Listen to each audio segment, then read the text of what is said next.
Naiz irratian, bigarren kafea.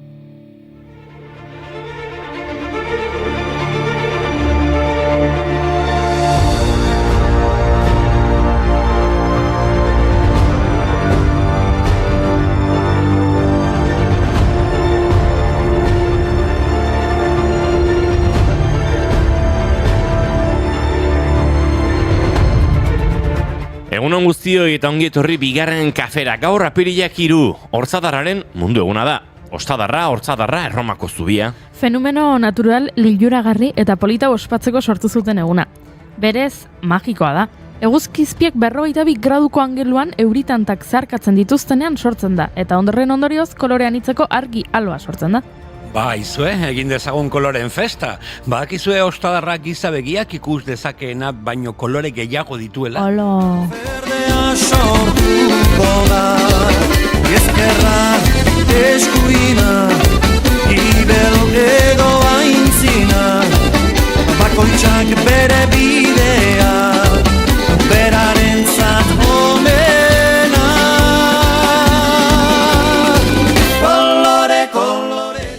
Bas gaitezen bi espektro kontrajarrirekin, txuria eta beltza. Mendebaldean txuriak garbitasuna eta errugabetasuna simbolizatzen ditu, baina ekialdeko herrialde batzuetan, Txinan eta Indian esaterako doluari lotuta dago. Horrez gain kolore zuriak bakea simbolizatzen du. Gatazka batean zapi edo bandera zuri batek errendizioa edo sueten eskaera dirazten du. Adibidez, bakearen usoa, adiskidetzaren simboloa dena gainera, kolore zuriz irudikatzen da olibondo adaxka bati utziz. Bakearen usoa 1959an egin zen ezagun Parisen Bakearen mundu kontseilua egin zenean. Kontseilu hori Pablo Picassoren kartel baten bidez sustatu zen uso zuri bat irudikatzen zuena. Imagine all the people living for today. Imagine there's no country. Bai, usoa bakearen aldeko ikur bat da, abesti hau ere bakearen aldeko ikur bat bilakatu da, baina aurretik ere bazegoen beste ikur bat, badakizue, gogoan duzu, zirkulo forma duena horrela 3 hankatxorekin, bezala, iasan azken aldian, ez da hainbeste erabiltzen, baina hori da bakearen ikur nagusia, eta gaurko egunez sortu zuten. Izan ere, 1958ko apirilaren 3 manifestazio bakezale batean 10.000 pertsona baino gehiago bildu ziren Londresen arma nuklearren kontra eta han bakearen ikurra lehen aldiz erakutsi zuten. Gerald Holtomek sortu zuen, Erresuma Batuko desarme nuklearraren aldeko kanpainaren ikur gisa. Diseinuak semaforo alfabetoaren elementuak kombinatzen ditu, marinelek urrunetik itsasoan komunikatzeko erabiltzen duten seinale sistema. Zoiak baitu menperatzaileen kalakan antzutua. Ez beharraren aurrean demagogoa botza ozenki altxatzeak zer balio du. Beren buruan islada dezaken zioa estaltzeko ez badan.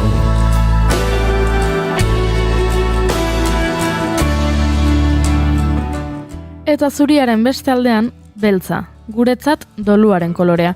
Izan ere, 1983ko apirilaren 3 gaurko egunez, Lazkao txiki bertsolaria hiltzen 76 urterekin. Jose Miguel Iztueta Kortajarena benetako izenez, bertsolari maitatuenetako bat izan zen. 43an 17 urterekin kantatu zuen lehen aldiz plazan basarri eta saiburu bertso lagun zituela. Ordutik aurrera ezin kontala saiotan parte hartu zuen, bai plazan eta baita txapelketetan ere. Gipuzkoako bertsolari txapelketan txapeldun 2 aldiz, 74 eta 75ean, eta txapeldun ordea izan zen beste bitan, 50ean eta 62ean. Euskal Herriko txapelketan bigarren izan zen 75ean, Uztapideren atzetik. Bertsolari ez ezagunetakoa izan zen, bertxotan bezala hizketan ateraldi eta umore handikoa, eta 88ean ETBk haren bizitzari buruzko marrazki bizidun telesail bat estrenatu zuen. Herritan ume txiki bat hurbiltzen zitzaizunean, eren neurrian jartzen zenekin, eramaitakor xumean, txiki izenez, txiki gorputzez, dira maitasunean, ta haundiago bilakatuko. Baina txuri eta beltzalde batera utzita, goazen beste koloreekin, adibidez, horiarekin. Antzerkiko aktoren artean esaten da kolore horiak zorte txarra ematen duela. Molière bere kolore horiz jantzita zegoela antzesten hiltzelako. Aktore asko aipatu behar ditugu, Zorionak adibidez, Paul Zubillagari, edo Happy Birthday Alec Baldwin, Sofia Boutella, Cobie Smulders, Amanda Bynes... Eta zorionak Eddie Murphy, estatu batuar aktore, zinema zuzendari, abeslari, idazle, humorista, Shrek marrazki biziunetan astoaren ahotsa berak jarri zuen. Epa!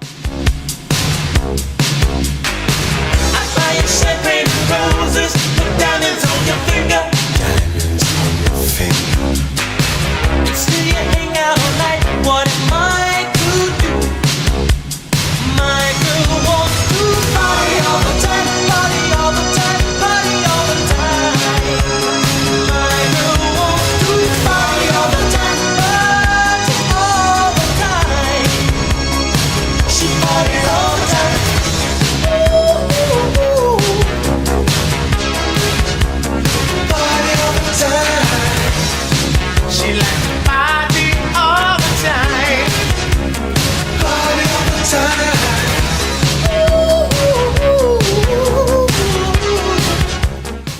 Banik kolore morea ipatu nahi dizuet, badakizue feminismoaren kolorea. Gaurko egunez jaio zen Francesca Woodman.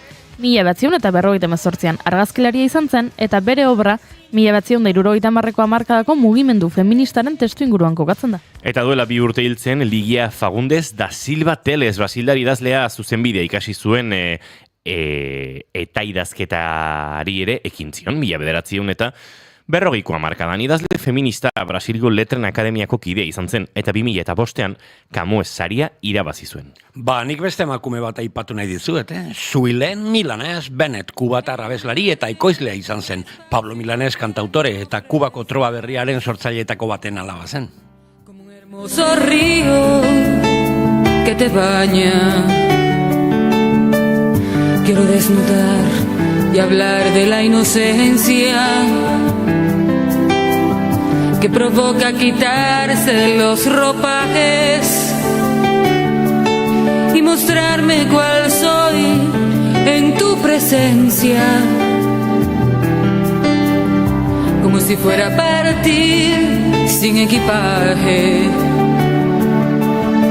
No me pidas cambiar lo que en principio admirabas en mí sin serte extraño. Eta berdea, zer diozue kolore berdeaz? Askorentzat itxaropenaren kolorea da, baina besteentzat diruarena. Gaurko egunez argitaratu ziren Panamako paperak. Estatu politikari, kirolari, negozio gizon, enpresaburu, erakunde, eta elkarte pribatuek zerga ordainketak saiesten zituztela egiaztatzen zuten agirimultzoa. Eta urdina itsasoaren kolorea. Boi. Gaurko egunez 1683an jaio zen John Harrison ingeles erlojugilea, itsas kronometroaren asmatzailea. Eta gorria maitasunaren kolorea. Eta horrelaxe abiatuko dugu gaurko saioa, maite ditugun gauzekin. Eta maite duten ondoren, Bagatza, Barakaldo antzerki jaialdiaren egitaragoa ezagutuko dugu Mikel Pikazaren eskutik. Kontxita eta Marimirekin hitzeingo dugu ere, badakizue zenbat maite ditugun gure amona maitagarriak, eta zenbat hitz egiten duten. Xabi Tolosa eta Arkakusora izango ditugu pantaiaren beste aldean, Madrid eta Iruña, ea zer kontatzen diguten. Eta Mai Gorostiaga dagoeneko azken txampan da, ahoz-aho jaialdiaren azken kilometroetan ere, murgilduko gara entzuleo. Kapiriak 3 ditu gaur eta osteguna da, ongi etorri guztioi, bigarren kafera, naiz irratian zarete eta niri oraintxe kafe erori zait, horrela, gainean. Baina bizitza bi kafe dira.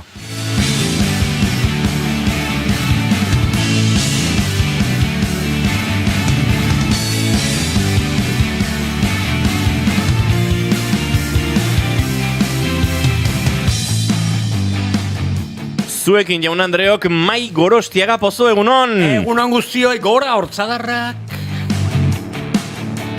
Eta zuekin Goiuri Ezeizarandia egunon! Egunon! Izketan ari zaizuen hau Inigo Asensio Elurbide gaur bigarren kafeak 9:55 garrena du goizak 10:17 orain txe eta apirilak 3 zuek milaka gurekin urrengo 2 orduetan bat egiteko plazerra baduzue behintzat edo plazerra ematen badiguzue behintzat gu pozik eta gustora eta bestela ikusiko duz ere egiten dugun zuekin. Ongi etorri guztioi, naiz irratian zarete bigarren kafean.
Me quedé a vivir entre las páginas de un libro, con el loco y el colgado de las cartas del tarot.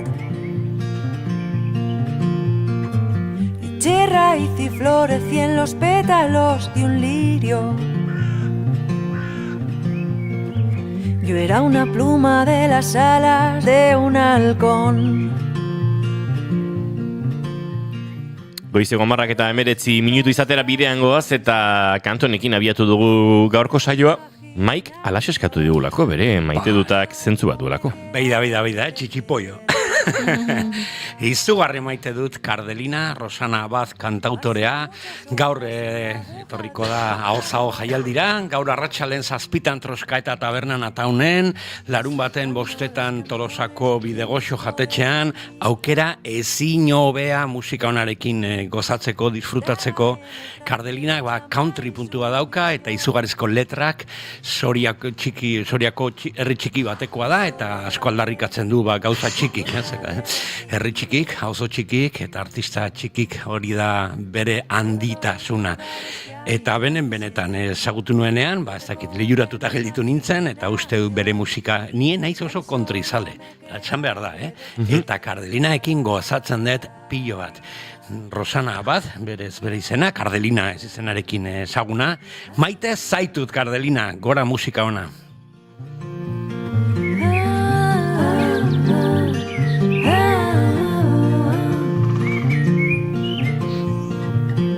Todos los lugares que habita mi ser. Goiuri eta zure maite dut azin, da? Bai, begira, nik ikusi dut Kike Amonarrizek jarri duela Ixasarean argazki bat, meme bat, eta jarri du, oraintxe jaso dut eta grazia egin dit. Eta, bueno, agian ezagutuko duzu, ze egia da, urte batzuk badituela meme honek, eta da, horra gertzen da Jesus norbaiti uretan eskua ematen, eta uretan dagoenak esaten du, itoko naiz! Eta orduan besteak esaten dio, kaixo itoko, ni Josu.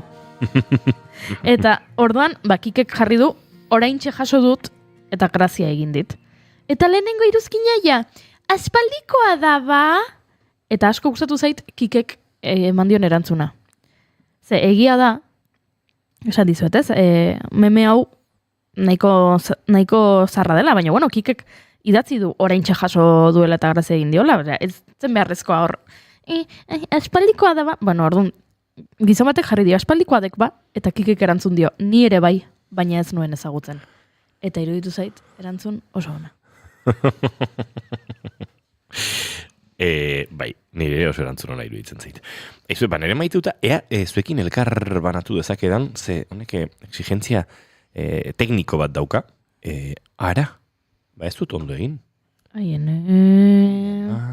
Zergakizu gertatzen den, gaur, ostegun honek astelen usaina daukala. Bai. Ez da gertatu den aste honetan, baina ni nago pixkat astelenarekin, teknologia dago astelenarekin, Ikusten dut Inigo zu ere astelenarekin zaudela, mai, zu ere bai? Antzeko zerbait, ostegulena, bai. Ostegulena, bai. Gorra pixkatu, ostegulena, orduan agian horregatik ez dute funtzionatzen ondo, bazuk egin egitezun malabare tekniko hauek. Baina lortuko dute. Bale, orduan bitartean kontatuko izuet nik beste maite dut bat. Bai, bota. Bale, barilla ezagutzen duzu pasta marka, makarroiak eta egiten dituzten. Barilla. Barilla, barkatu egia da. Barilla, Federico, Kosafai, Barilla. Deskubritu dut, Barillak Spotifyen, musika entzuteko plataforman, badauzkala playlist batzuk sortu dituela, eta orduan kontua dela, zuk Barilla, batek izena du espageti, besteak carbonara, besteak fusili, horrela. Eta orduan, zuk jartzen duzu pasta uretan, eta play ematen diozu playlistari. Eta bukatzen denean playlista, kalkulatu dute, zehazki minutu eta segunduak, playlista bukatzen denean, hau da, isildu egiten denean, orduan prest dago, Txak. Bai, pasta dago, Denbora justo, bai, bere puntuenean, eta iruditu zait, txiste txar bat ingoete, Barillarekin ondo aterako dau, baina beste marka batekin akaso musika horretan gaio bat aterako zaio. Ze txarra, bai. Begira, ezan, bitxikeria bezala zuekin elkarbanatzeko, ze grazia egin dit, iruditzen zait, noski marketing aldetik ondo pentsatuta dagoela, eta hori dela helburua, baina oso ona, oso ona, hemen pastarena. Ez da sistema txarra, inigoatzen naiz, nire ama jartzen zuen musika bat, irakiteko arraltz bat, askotan ezakit, eguzira 10 minutu, ezakit 5 minutu pasaporago horrelako zer, eta zeukan musika klasika bat, txak, gutxi gora bera kalkulatzeko denbora, beraz sistema ona musika. Ni ez dakit euneko zenbatean naizen pasta, esaten dute ez, izakik euneko 60 margarela ura olako zerbait, pasta ez dakit zenbatean izango naizen, baina dutxarako ere erabiltzen dut teknika hori. Batzuetan, neguan bereziki dutxan goxo-goxo nago, eta urberoarekin, eta egoten naiz hor, eta ez balitz kontzientzia ekologikoaren gatik, ardura ekonomikoaren gatik, eta azalaren gatik baita ere, han egongo nitzaken ni dutxan sartuta denbora pila bat. Eta orduan egiten dudana da, musika jartzen dut, eta orduan juten naiz kalkulatzen, en plan, ez da git, ai ama, hauia 3. abestia da. Edo jartzen duzu, luratzen ahots nirea, 8 minutu eta 52 segunduko kantua, Iban Nikolai eta konpainiak egiten dutena, eta horrekin dutxa... Kantu bakarreko dutxa hartu dut. Kantu bakarreko dutxa izan. Kontatutzak gauza torri buruz, irratikoa da gainera historio hau. Irratean, nik banokan lagun bat esataria zela, eta esate zuela, usteute, Meatloafen abesti hori, 8 minutu eta piko daukala. Eta esaten zidan, abesti hau entzuten baduzu irratean, horrek esan nahi du esataria komuna jondela. Epa! Abesti luze bat jarri zero, denbora zeukan bere gauzatxokiteko. Edo kafear hori zaizula. Izan daiteke. Bueno, barkatu, niri gaur kafer hori zait, eta hemen inor ez da konturatu, ez dugu abestiri jarri, ez da zer pasa. Nire maite duta da, Lider Nandok eta Inigo Etxarrik publikatu duten story bat, hartu dute The White Lotus telesaiaren banda sonora, eta sortu dute etxean.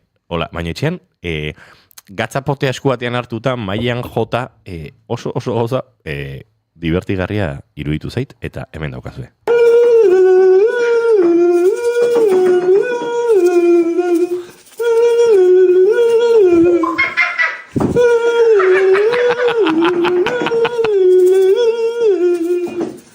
Hor dabil, lide gatzarekin ziten, mailan kolpatzen, Etxarri melodia egiten, tximuen zaratak egiten. Eta txakurra lasai etzan da. Bai, txakurra ari da pentsatzen, nire jabeak beti bezain. Hori xamaron, ohituta egongo da horrelako kontuetara, ze beste txakurren bat aztoratu egingo litzake. Hau ez aztoratu, hau esek gure maite dutak eta gure txatean ere, hemen txesan dute, egunon gaztiak, egunon, ni lanea, bostiot eta gero diogorkak. Animo, gorka. Posten gara, Aizu, hemen indiokorrak esan du, zituenekin ere. Pastaren eta kalkulatzeko pasta. Bai, badaukazu playlista, indiokeri igual playlist bat egin barduzue.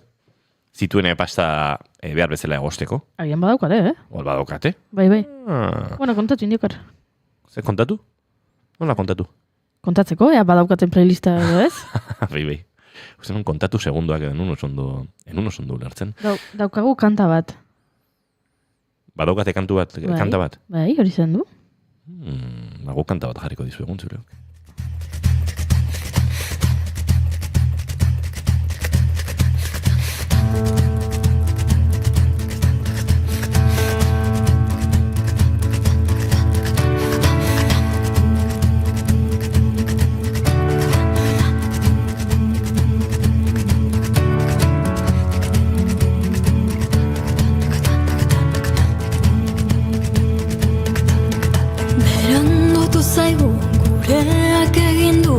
orduan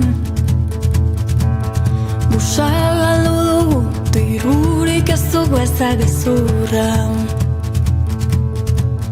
Ta zerua dago iluna baino ongi ikusten da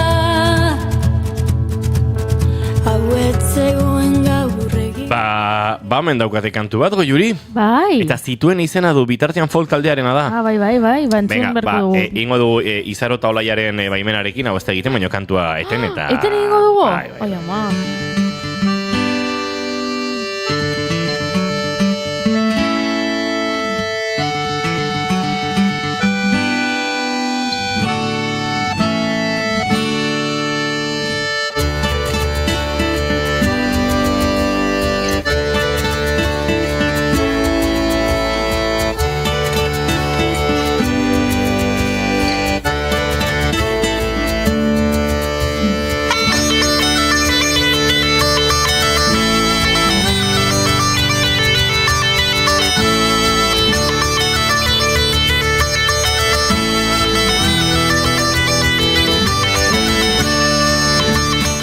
Hernaniko taldea da, hause entzuten ari zaretena, bitartean folken band, eta hementxe zituen kantua. Baina honek 3 minutu eta 21 segundu irauten ditu. Indioker, honekin pasta egosita geratzen da?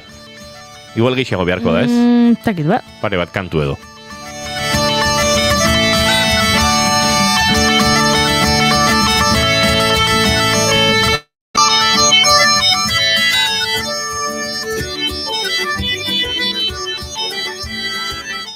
Nik ez dakit pasta egosteko kantua proposa den, iraupenagatik diot, ze kantua ederraskoa da, baina badakit badela kantu eder bat gure hurrengo gonbidatua aurkezteko, ze bagoaz bixi, ez dakit Barakaldon harrapatzen dugun, egia da gure gaurko gonbidatua leku xelebretan topatzen dugula urtero, bagatza Barakaldo antzerki jaialdiaren inguruan aritzeko gonbita botatzen diogunean, baina tira, gaur behintzat ez dago beste urtetan bezala furgonetan sartuta.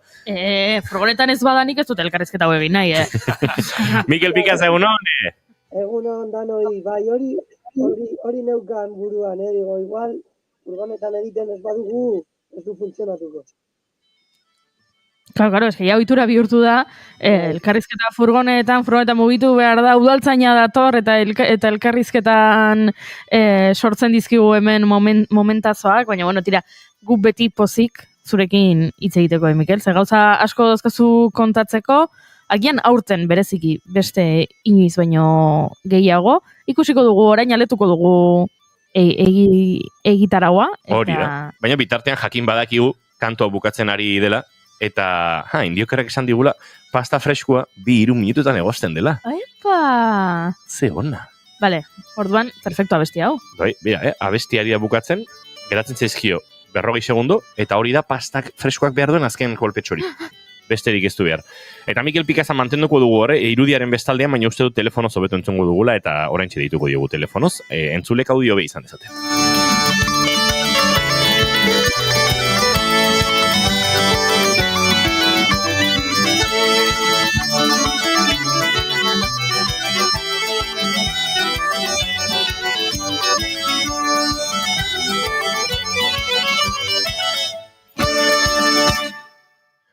Pasta freskoa prest legoke, eta izue, guk esan da bezala Mikel Pikazarekin hitz egin nahi dugu, baina hitz egin nahi dugu bera telefonoaren bestaldean txukunago entzuten dugula, ze bideodei konexio saiakera honek ez diu emaitza onena eman, beraz saiatuko gara segituan bera telefonoaren bestaldean izaten, baldin eta lortzen badugu, ze kostatzen ari zaigu, ez da teknologia gure alde jartzen ari horren. Bai, zarai kostatzen ari zaigu.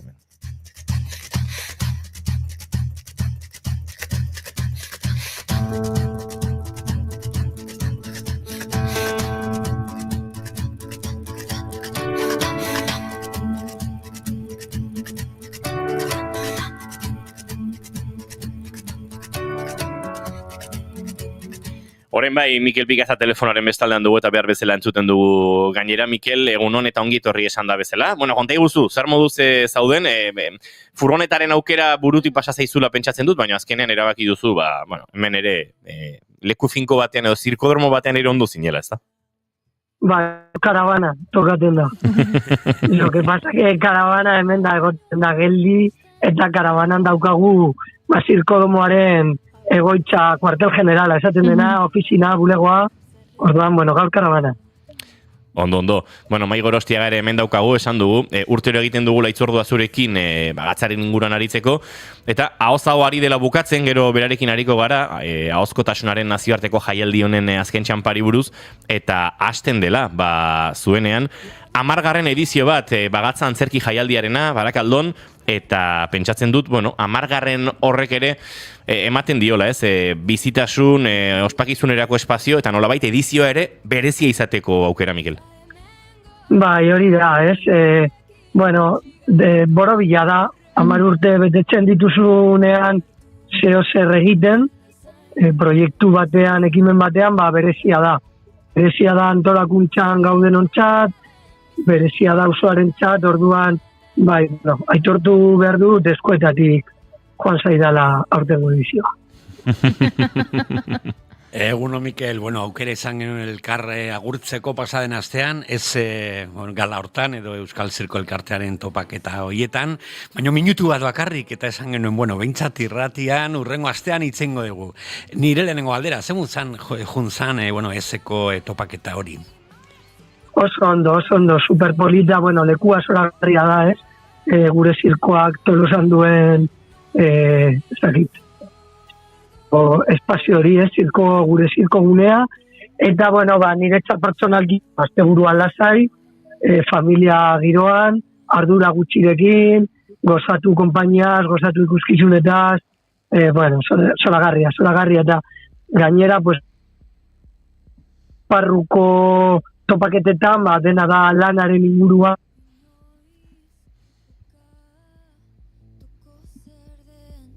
Izan zen, eta disfrutatzeko, eta lagun artean egoteko. Eta guain justo guztiz kontrakoa pentsatzen de, astelenetik aurrera maratoia zuretzat antolakuntzan, estres puntito bat, gainezkagon behar da ikuskizun guztiekin, eta gitarra errepasatzen potente, ez dakit, 3 edo 4 estrenaldi, aventura berrik, 10. Ez dakit, 10 zenbakiak asko eragin du,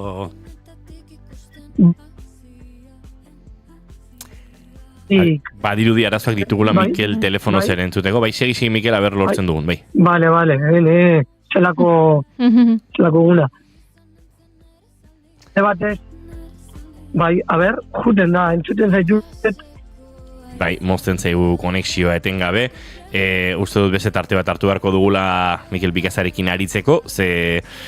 aukera ditzakegun bi bideak ere ez zaizkiguari gaur emaitza ona ematen, beraz, Mikel, hartuko dugu tartetxo bat beranduago edo biharko saioan zurekin aritzeko eta lasai azaltzeko, bagatza antzerki jaialdi honen egitaragoa, ala ere entzulia gogoz geratu balin bada, webgunean sartu, euskara.barakaldo.eusen, hortxe duzu bagatza antzerki jaialdia, eta antxe programa osoak guk ere ipatuko dugu, baina esan da bezala Mikel agurtu ingo dugu. Mikel, hartuko dugu tartea eta saiatuko gara beste momentu batean.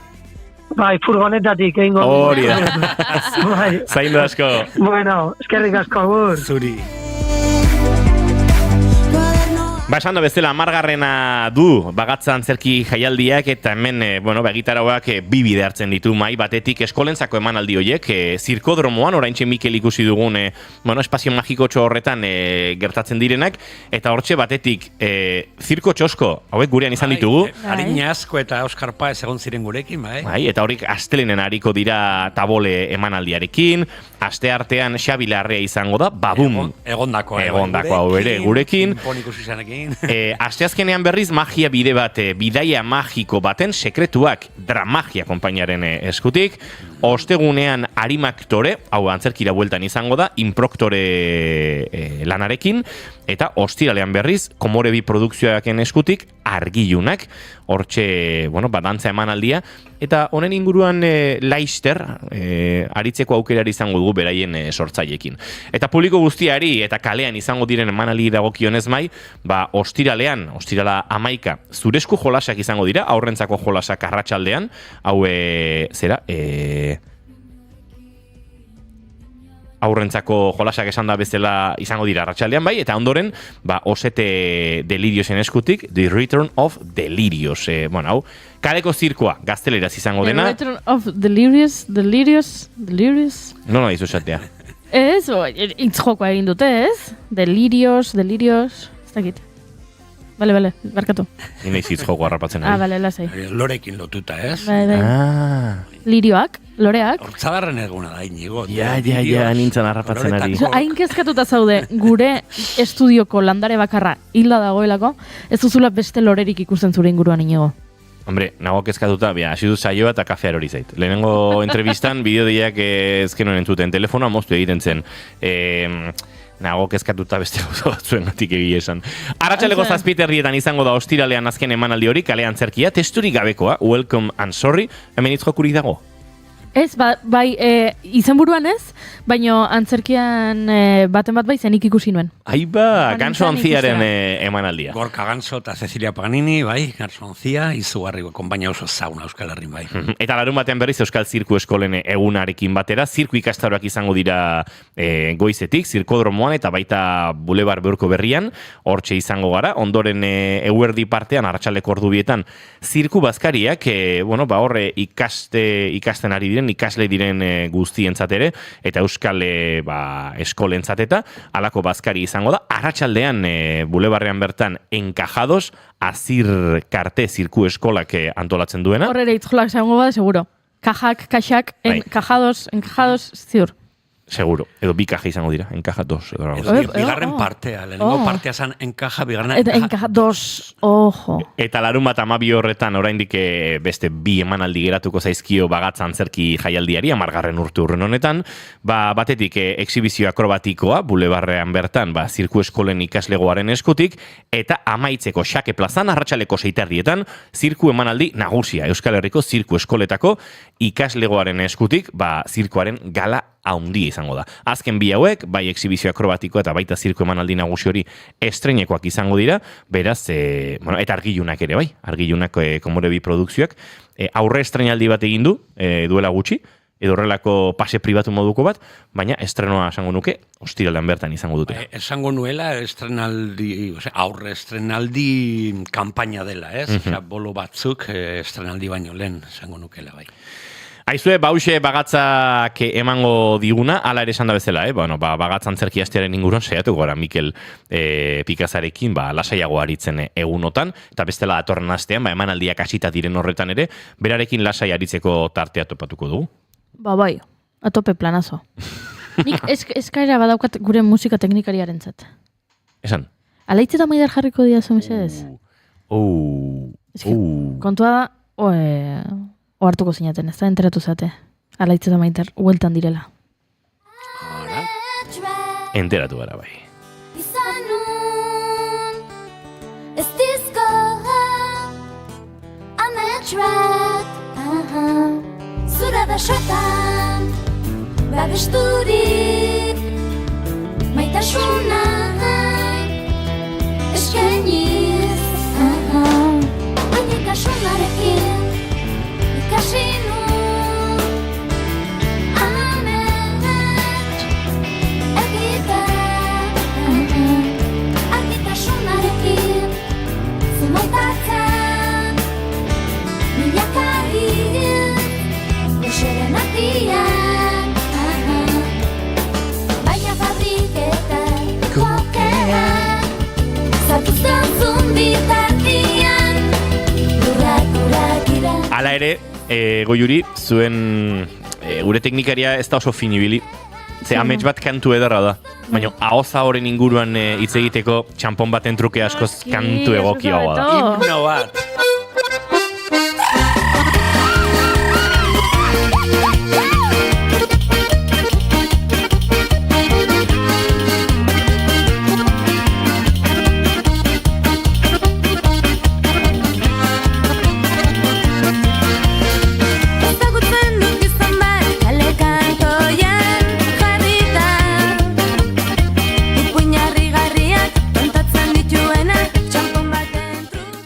pertsona hori, gizon hori, kalekantoian jarritako gizon hori izan zitekeen Mai Gorostiaga Pozo. Zalantzarik gabe. Akaso.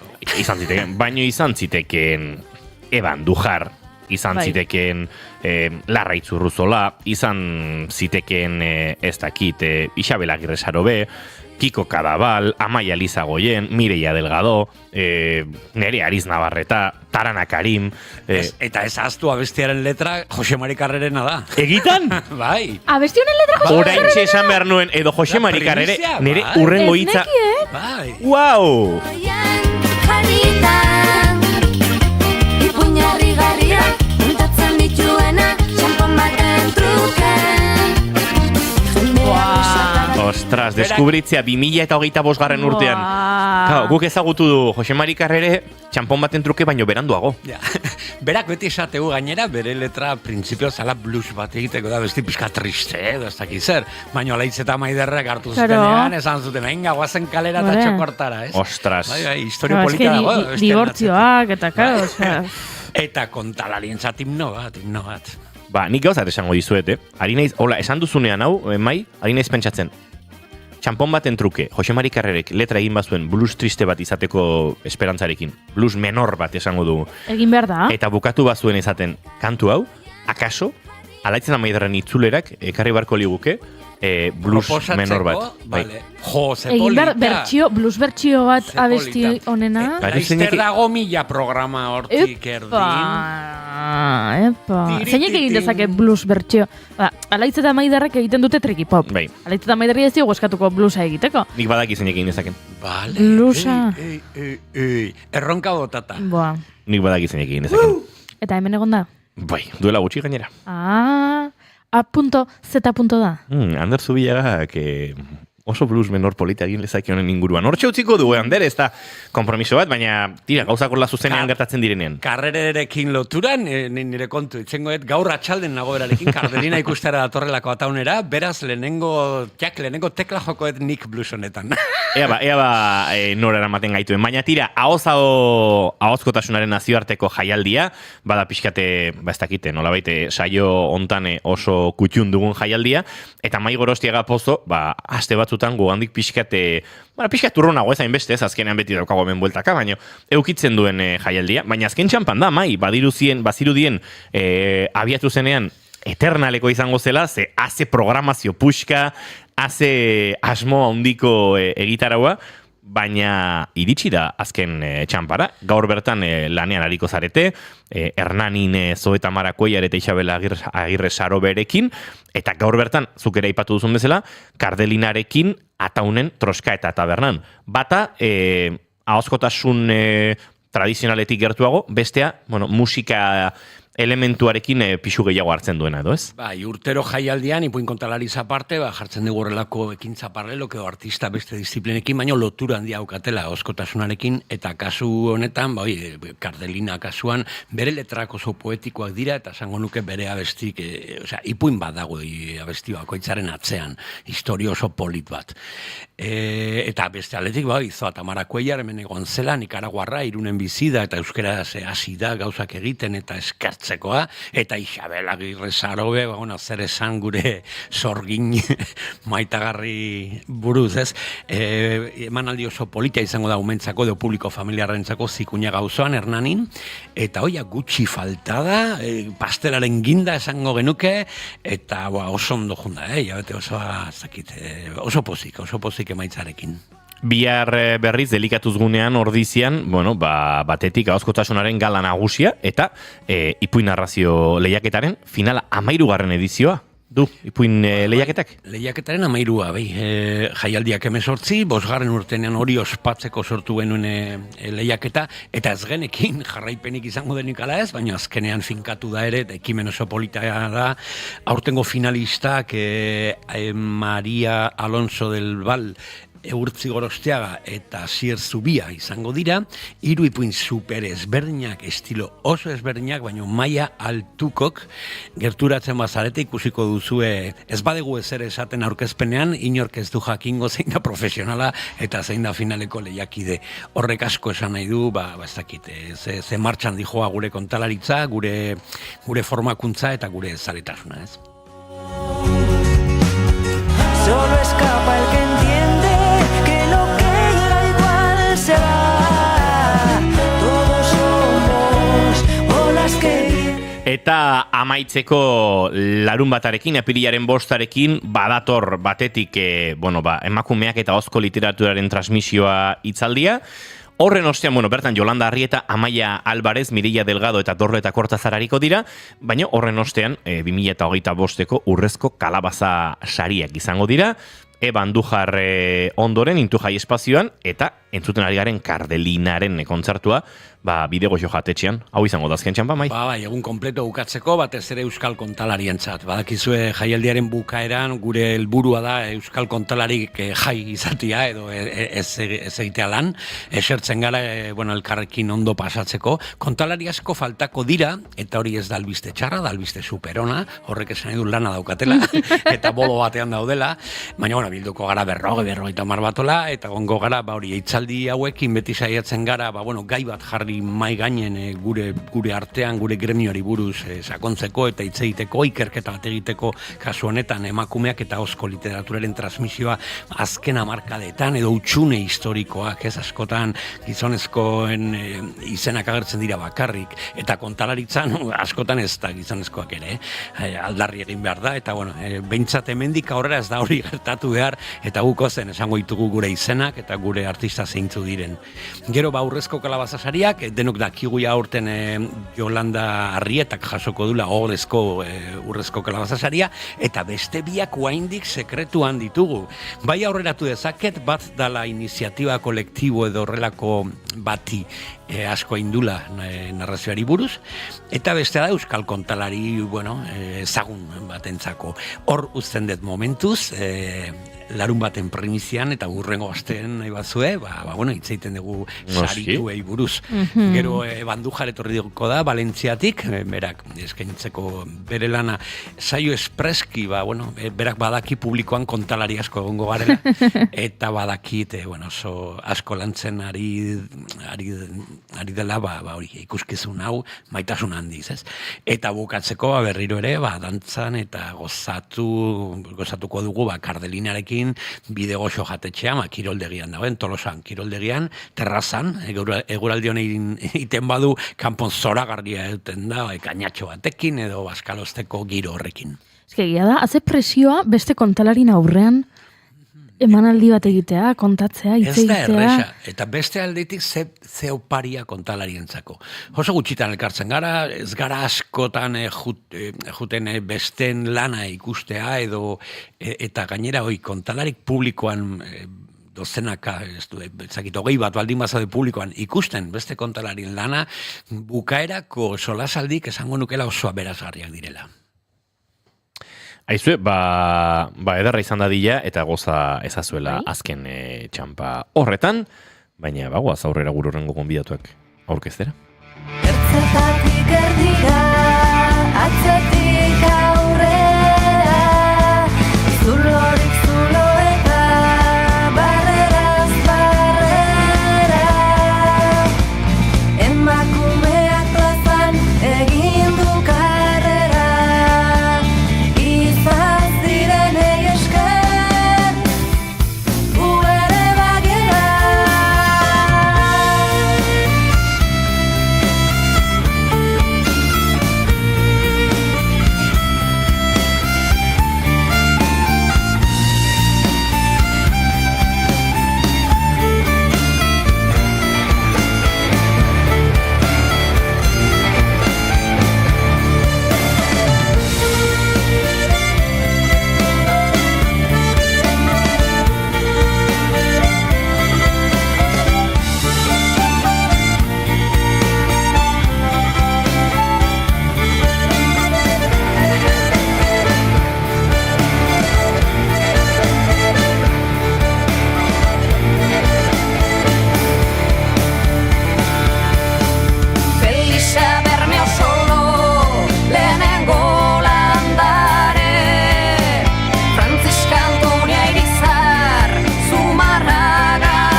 Laguntzaren kantu honek dion bezalaxe gu ere arro gaude gurekin beste behin ere, eta akaso aspaliko partez behintzat biak horrela ekuazio kuantiko honetan txertatuta Conchita eta Marimi gurekin ditugulako.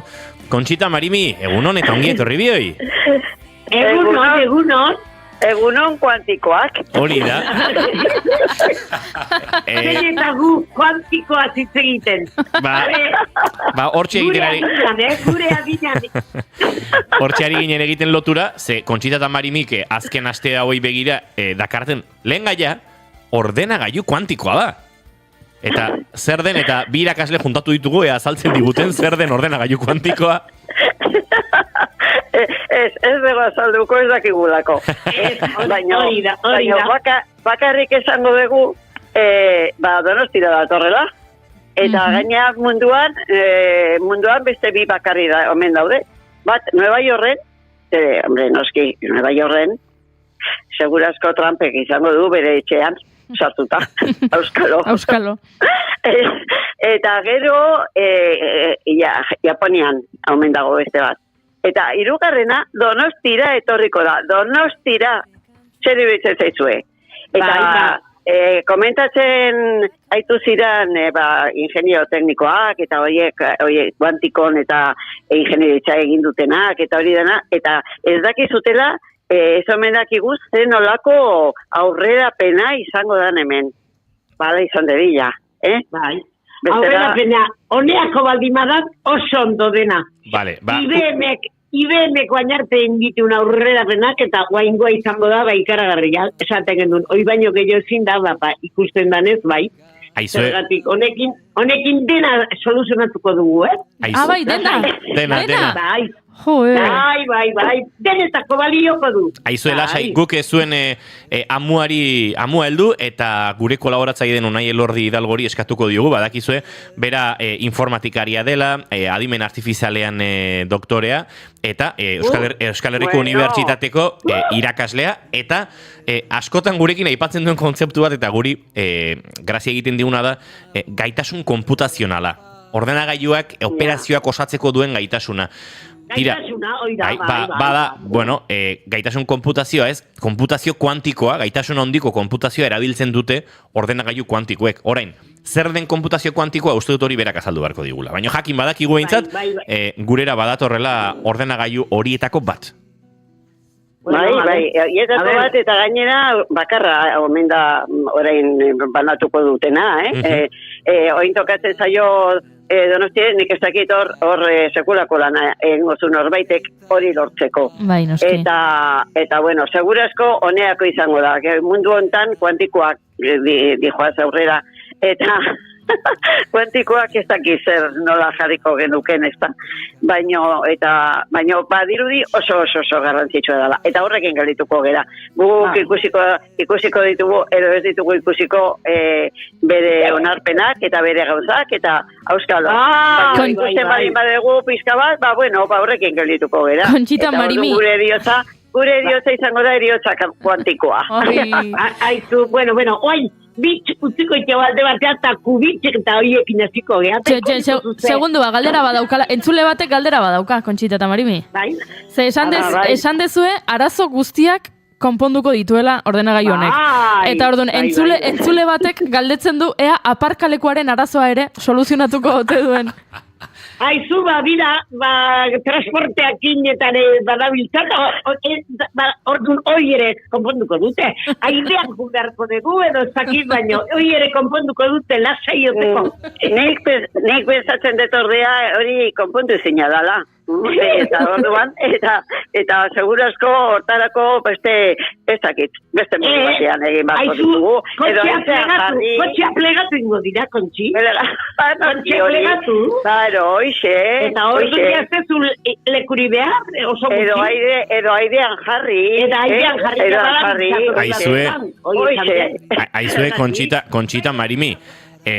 Conchita, Marimi, nik uste dut hemen, akaso aparkalekuaren arazoa konponduko duela, baina ordenagailu kuantikoak berrikuntza bezala ere, zalantzak sortzen dizkigu. Ze berrikuntza guztiek ez digute emaitza inona ematen. Eta hor kotxe elektrikoak eta hauen ondorioz gertatzen ari diren ezbeharrak ere ikusi ditugu azken asteotan.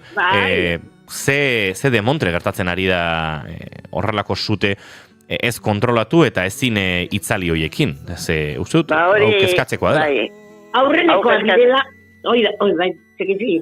Nik uste dut oso larria dela gai hori, ez da posible, naturalki, hainbeste zute sortzea. Eta zergatik sortzen dira hainbeste zute? Hori ez dakigu. Edo etxeak oso zarrak dira, edo kontuan uki gabe mundu guztia jarri ditu ez dakik tximenetak edo horrelako gozak ere, edo ez da posible, edo fabriketan ere zenbat zute gertatzen ari diran. Nik uste dut hori oso hori da gai politiko bat gainera, jakidean nundik nora etorri diran gauza guztiak, baina zuteak izaten dira, gero hitz egiten da 2 egunetan zute horri buruz, eta gero ja hurrengorako pasatzen gea. Eta gelditzen gera jakin gabe zerk sortu duen zute hori, aurrekoa. Eta gero hurrengoa ere beste hainbeste. Hemen Hernanin bertan ere egon zan zute bat, eta 4 etxe hartu zituen, batean agertu zen, eta gero besteak zuhiltzaileak eta sartuta, eta horrela, kanpoan ere gelditu behar izan zuten. Ni behintzat ez dut entzun zer sortu zuen zute hori, eta zerbait sortu behar du. Bestela, nik zerbait arraro ikusten dut horre, eta orduan, zuteak iruditzen zaizkit oso etakit. Eta gero... Enituzke Kontxita, barkatu Kontxita, enituzke gai guztiak hemen nahastu nahi, baina zute batzuen inguruan ez dugu zer jakiten, beste zute batzuen inguruan susmoak behintzat baditugu, ze Donostiako Ankora mugimenduak duela gutxi ere egin zuen alako, konpilazio bat, alako biltze bat, Donostian berreraikin nahi ziren bilen zute arraro edo zalantzazkoen inguruan. Eta horren inguruan ere... Oin joan esatea, hor dagola kakoa. Gero, hor erretzen danakin, etxea bizitzat, beti ere, debilen nahi tokatzen zaie baino, enpresak eta mendik eta hor dago kakoa. Beste negozio handigoak daudelako atzetikan. Beti ez da izango horrela, baina egia da kasu batzuetan behintzat. Beti ez, baina askotan esaten nahi, ez. Beti ez. Ez dugu pentsatu nahi, beti ez da pentsatu nahi. Ez, eta horrekin lotuta, eta ez du ze ikusi di segurazko bat abesteakin, baina ze da gertatzen gure industriakin. Osea, zerbait balin baginen. Hori esaten nahi, industri zarra ginen. Baina esan nahi dut, hainbeste jende kanpoan gelditzen nahi dela, orain, basauriko atzo bertan izan zan, ez da? Ia 300 piko batea, eta gaina batean, edo jendeak, langileak eta bezakiten nola kudeatzen diran enpresak, eta gero derrepente batean esaten balin badiete, hemendik bilabetetara ia bakoitza bere etxera. Situazio, eta ikusten ari gera egun batean bai eta bestean ere bai, eta zerbait izan balin bageago industrialekua da. Horregatik. Eta, hoi herri guztia, ze enpresa pila dauden, eta ze aberaztasuna ikusten gendun, jendearen gan ikusten zan beste bizimodu bat, ez? Eta orain gelditzen balin gea, horrela, bat itxita, beste itxita, eta horrela, kuantiko asko egin beharko da hemen zenbatzeko, Hoi dena konpontzeko. Aizue, segituan jarraituko dugu industriaren inguruan izketan zuekin, Kontxita eta Marimi, baina bagoaz estudio zentraletara momentu batean azken ordukoaren bila, Oñatz Aizpuru lankidean txedugu. Eta Oñatz, egunon? Egunon, bueno, Kontxita eta Maribiri berala emango diogu paso. Bi kontu aipatuko ditut, bata hezkuntza sailarekin du zerikusia, Begoña Pedrosa, Euskal Autonomia Erkidegoko hezkuntza sailburuak, berriki kaleratu duelako oharra eta orain arteko negoziak eta blokeaturik izan ondoren, grebak iraunduen bitartean, sindikatua biharko deitu ditu bilera berri batetara. Duela 10 egunez, aurrera ez atzera geratu zen negoziak eta maila gogoratuko duzuenez, eta hura berraktibatuko duela esan du. Sindikatue berriz, negoziaketak edukiz hornitzeko eskatu dute bien bitartean. Pedrosaren oharrak dio, hezkuntza sistema hobetzea dela zentrala eta erdian hori jarri behar dela, eta benetako beharrari erantzuteko negoziaketa maila zabaltzea duela helburu. Gogoratu behar da, Esteilas, Labela eta Komisiones Obreras sindikatu jadanik 9 greba egun egin dituztela eta azkena atzokoan eta kasu honetan hori pasa ondotik deitu du bilera biharko. Pedrosa greba bertan bera guztia jarri baizuen negoziaketak martxan jartzeko baldintzatzat. Bueno, sindikatuek ordea salatu izan dute azken bilkuran Begoña Pedrosaren saila saiatu zela nolabait sindikatuak bakoitza bere aldetik joan zitezen intersindikalaren batasun hori apurtzen eta bestalde bertan jarritako konpromisoak egikaritzeko benetako konpromisoak eskatzen zituzten. Hitzak jarri bai, baina ondoren hori egikaritzako diru partidak behar zirela esanaz besteak beste. Ikusiko dugu beraz, zer nolako mugimenduak izaten diren, baina hori nobedadetako bat bihar izango dela bilkura. Eta bestetik, Gazan, eta hemen zarrak berri esan genezake, zoritxarrez, Israelek iragarri baitu, Gazako hegoaldean erasotu eta ingurune hura bere egingo duela. Defentsa ministeritzak iragarpena egin du, eta hori egiten zuen bitartean beste 22 palestinar hil ditu armada sionistak tartean aurrak. Zehazki, Israel Katz defentsa ministroak esan du, Gazako zerrendaren hegoaldeko erasoak zabaltzen ari dela Hamas desagertarazteko asmoarekin, militarki okupatzeko asmoa berretsi du, eta edozein azpigitura izango dela helburu militar. Sana albiste agentziak dio, gutxienez, 13 pertsona hil dituela Israeleko izaldean, Kan Yunis hiriko etxe baten kontra egindako aire erasoan, gainera Israele beste 22 pertsona hil ditu, tartean zenbait haur errefuxiatu palestinarrentzako Nazio Batuen agentziaren klinika baten kontra egindako bombardaketan, Jabalian, zerrendako iparraldean. Gazako gobernua salatu duenez, genozidioaren jarrepena da hau eta hildakoen artean gutxienez 16 haur daude eta zauritu asko larri daude eta beraz hildakoen kopuruak gora egin dezake datozen orduetan. Motxean, berriz ere, bueltan, bigarren kafeako lagunentzat seinalea. Eskerrik asko oinatzaizpuru guardiko 12etan emango diogu jarraipena, informazioaren ariari helduko diogu, baina bagoaz gu oraintxe Kontxita eta Marimirekin aurrera jarraitzea ere.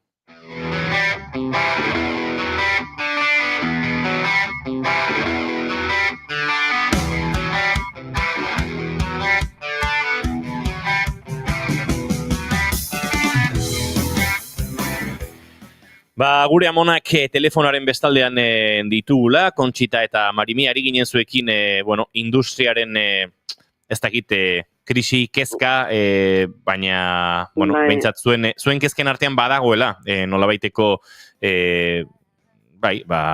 krisi usain hartzen diozuela giroari, ez?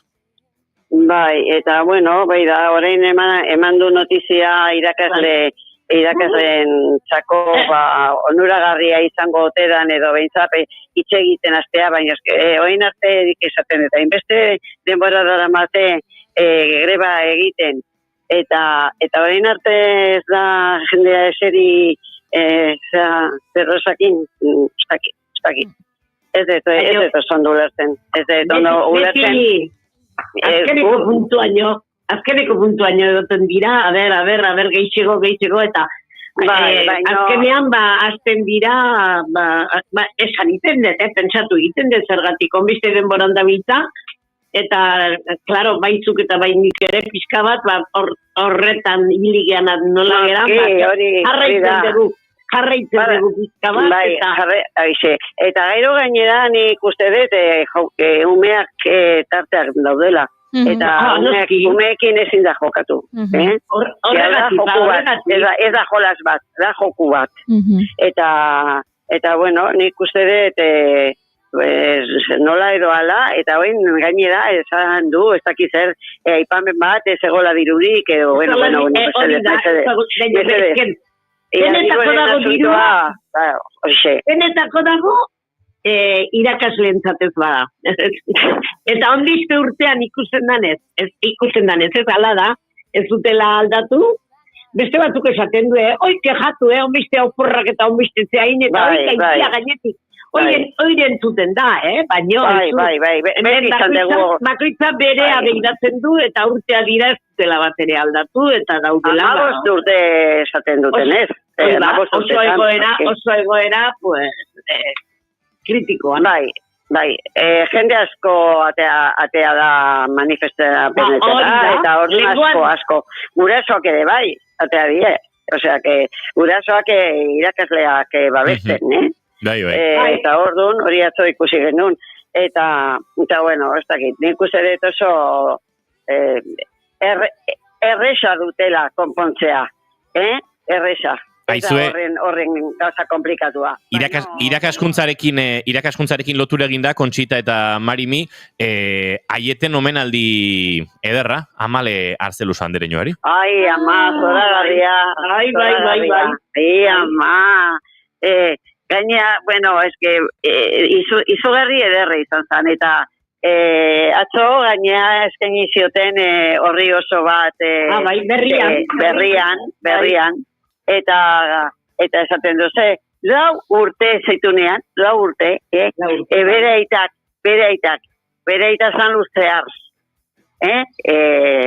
eta Arzeluz oso politikari famatua, eta hemen Donostin, eta ingurontan, eta gero iparraldean bizi izan zan, ez dakitzen baden boran, eta nik iparraldean ezagutu nun luzear. Alde batean ilizian asko, noski, gerran ondore, gerratean. Gerran garaian. Hori da, eta muitu indarri izan zuen Donostipikan, bai. Eta gero, hau izan zan, bere aitak idatzi zion gauzatxo bat, eta 4 urtekin, ordubeteko saioa zegoen euskeraz irrati batean, pensatzen de Radio San Sebastián edo izango zala. Eta bakarrik ordubeteko saioa aste osoan. Baina, orduan, tarte hortan, 4 urtekin ia hasi zan notiziak ematen. Osea, bai, 4 urtekin, bai. Eta gero ia 8 urtekin ia fijabetela jarri zuten, Eta gero, izan zan, hemen jartzen du bere aurkezpena egiteko. Pospolina, antzeslea, esataria, andereñoa, idazlea, eta ama, eta amona, baina ama izateko bederatzi semea alaba izan zituen, Eta horretzaz gain, andereño, andereño zan bitartean, umeak azitzen. Errez esaten da, Guaingoak nipino beste año eskinak egitxiko. Baina, ezingo genuke, ja. Eta bueno, eta gaina ze familia osatu zuen, eta bueno, bere senarra ere, senarra zan Zinkunegi, Andoni Zinkunegi, bere aita, Andoni Zinkunegi naita zan, izan zan, gerra arte, Zarozko sendagilea. Eta gero ia gerran, igez egizun, beste familie guztiak bezala, bere Arzeluztarrak eta Zinkonegitarrak eta Biederdanak ere alde egin zuten, azuten modura. Gilboa, eta gero beste herri askotan, eta iparraldea. Bai, iparraldea izan zan azkenean babesa. Bezala, hemendik alde egiten baldin bazen du, nire gurasoak egin zuten bezala ordizitik atera eta Zumaira jun ia igez egitea. Eta gero Zumairako alkatea bota zitun kanpotartean guztiak bakarrik Zumaitarrak usten zitun bizitzen herrian. Eta pensatu jende asko jungo zala, bueno, Zumaian nolabait ere itxasontziak txikiak ere bat zuden, eta handixegoak ere bai, eta orduan, beti buruan neukita, nolabait ere sartuko ziatela horrelako itxasontzi batean, eta pasako zutelak Kantabrikoa behintzat, Kantabri itxasoa, doni banero izuneaino. Baina, bueno, eta gero handik, bota zituztenean, Bergara da junzien. Eta Bergaran izan zan bombardaketa hartan, eren aia zuten bombardaketa hartan, Eta gero ella, semei gabe, bueltatu ziren berriz ere Orditzira, eta ez zeukaten. Ella, etxea danan astuta, eta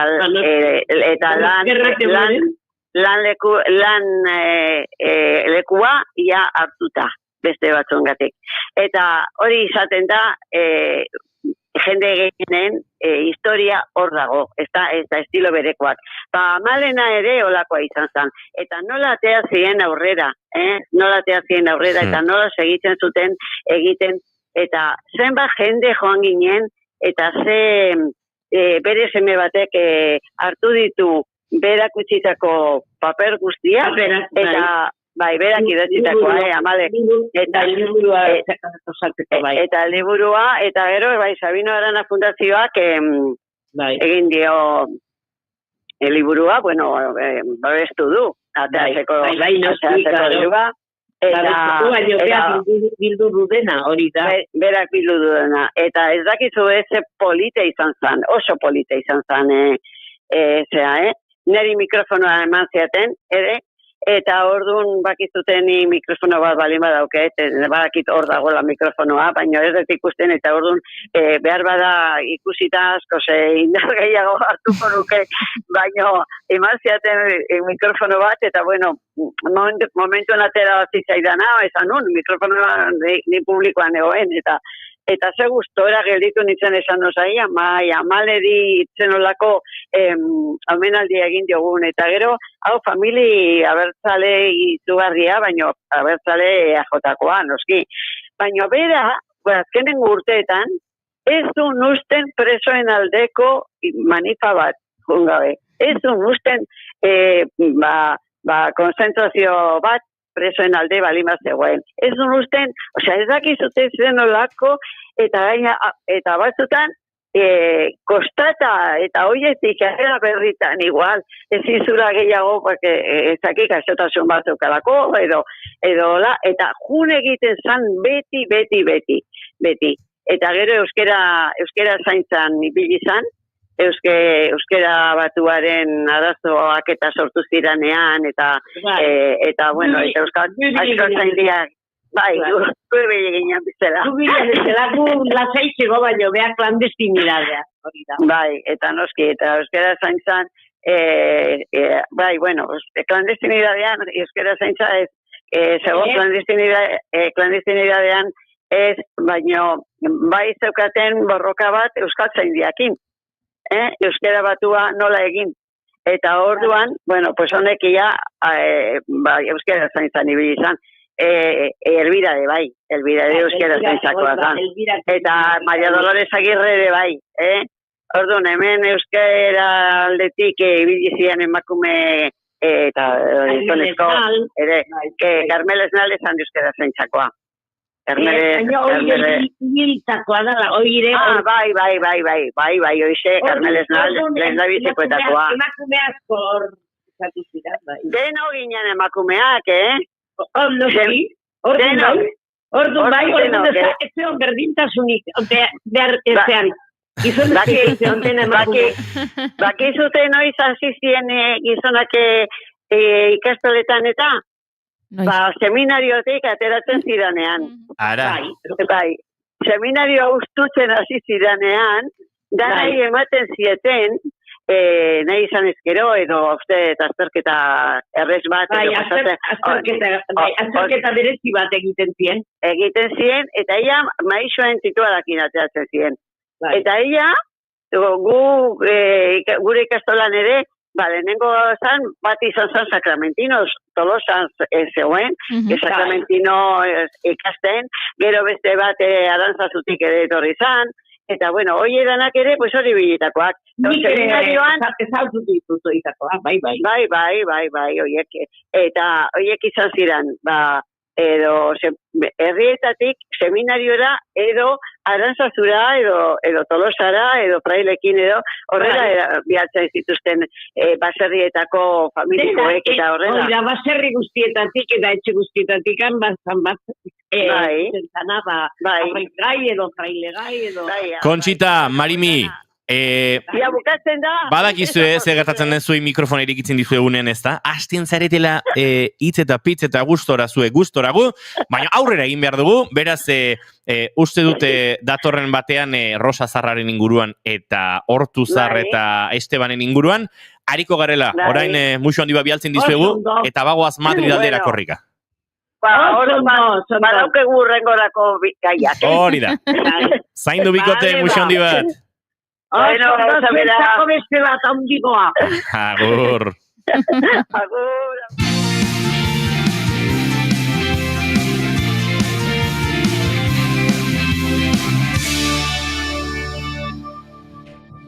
Bigarrenak ez direlako beti okerragoak. Bigarren kafea.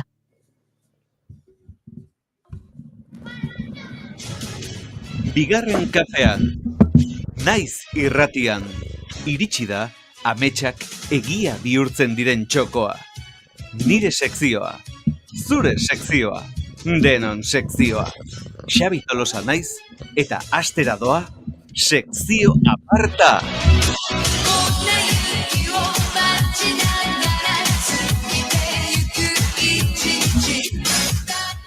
Xabi Tolosa.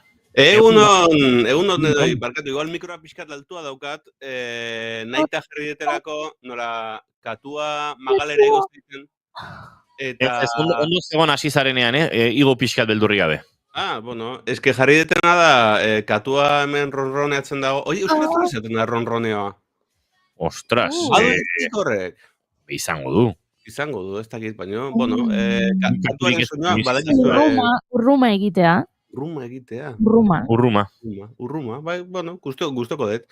Ba, hemen katua magalean daukat urruma eginez, eta pentsatu dut igual ASMR moduan pixkatori jartzea, batez ere entzuleren bat kaskoekin ari balin bada bigarren kafea entzuten, ba, igual lagunduko ote dion, ze ez dakit entzun dezuen, baina esaten dute urruma hori osasunarentzako oso ona omen dela. Eta esaten zuenik sekzio partan gauza honak besterik ez dakartzat. Eta hemen endiarentzako sendak izunak eta.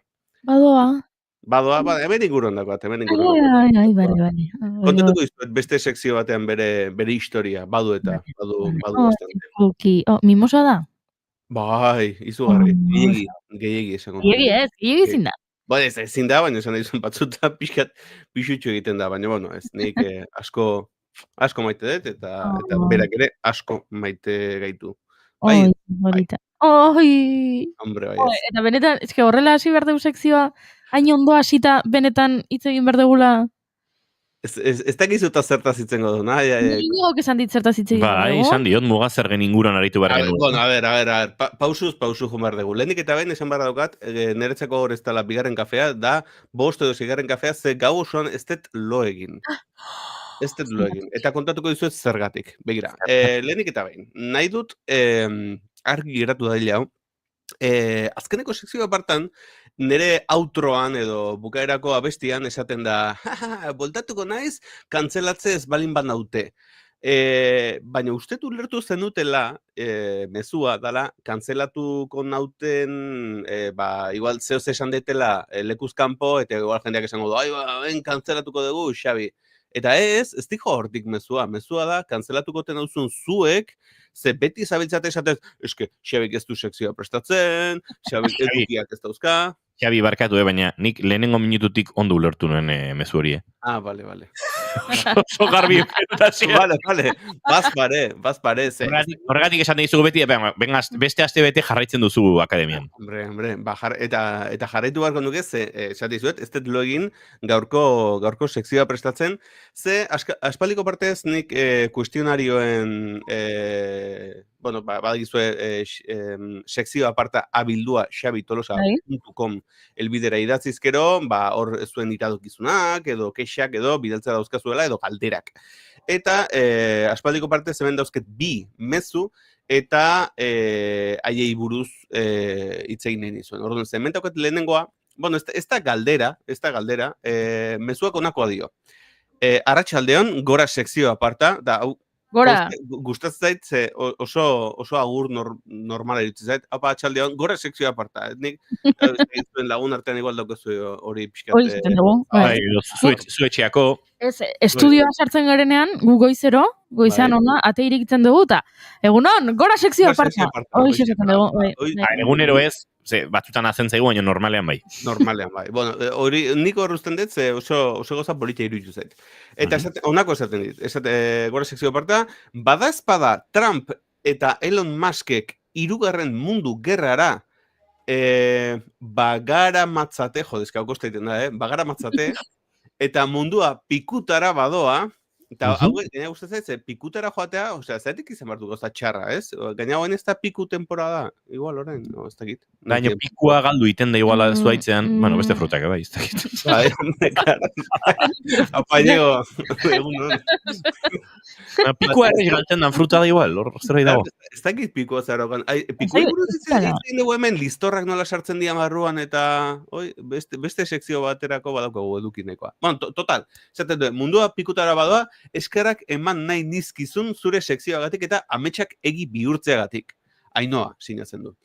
Bueno, lehenik ere bait, Ainoa, eskerrik asko horrelako mezu polita bidaltzeagatikan, eta aldi berean, claro, utzi didazu nolabaiteko lana, ze, claro, oain... Ardura handia.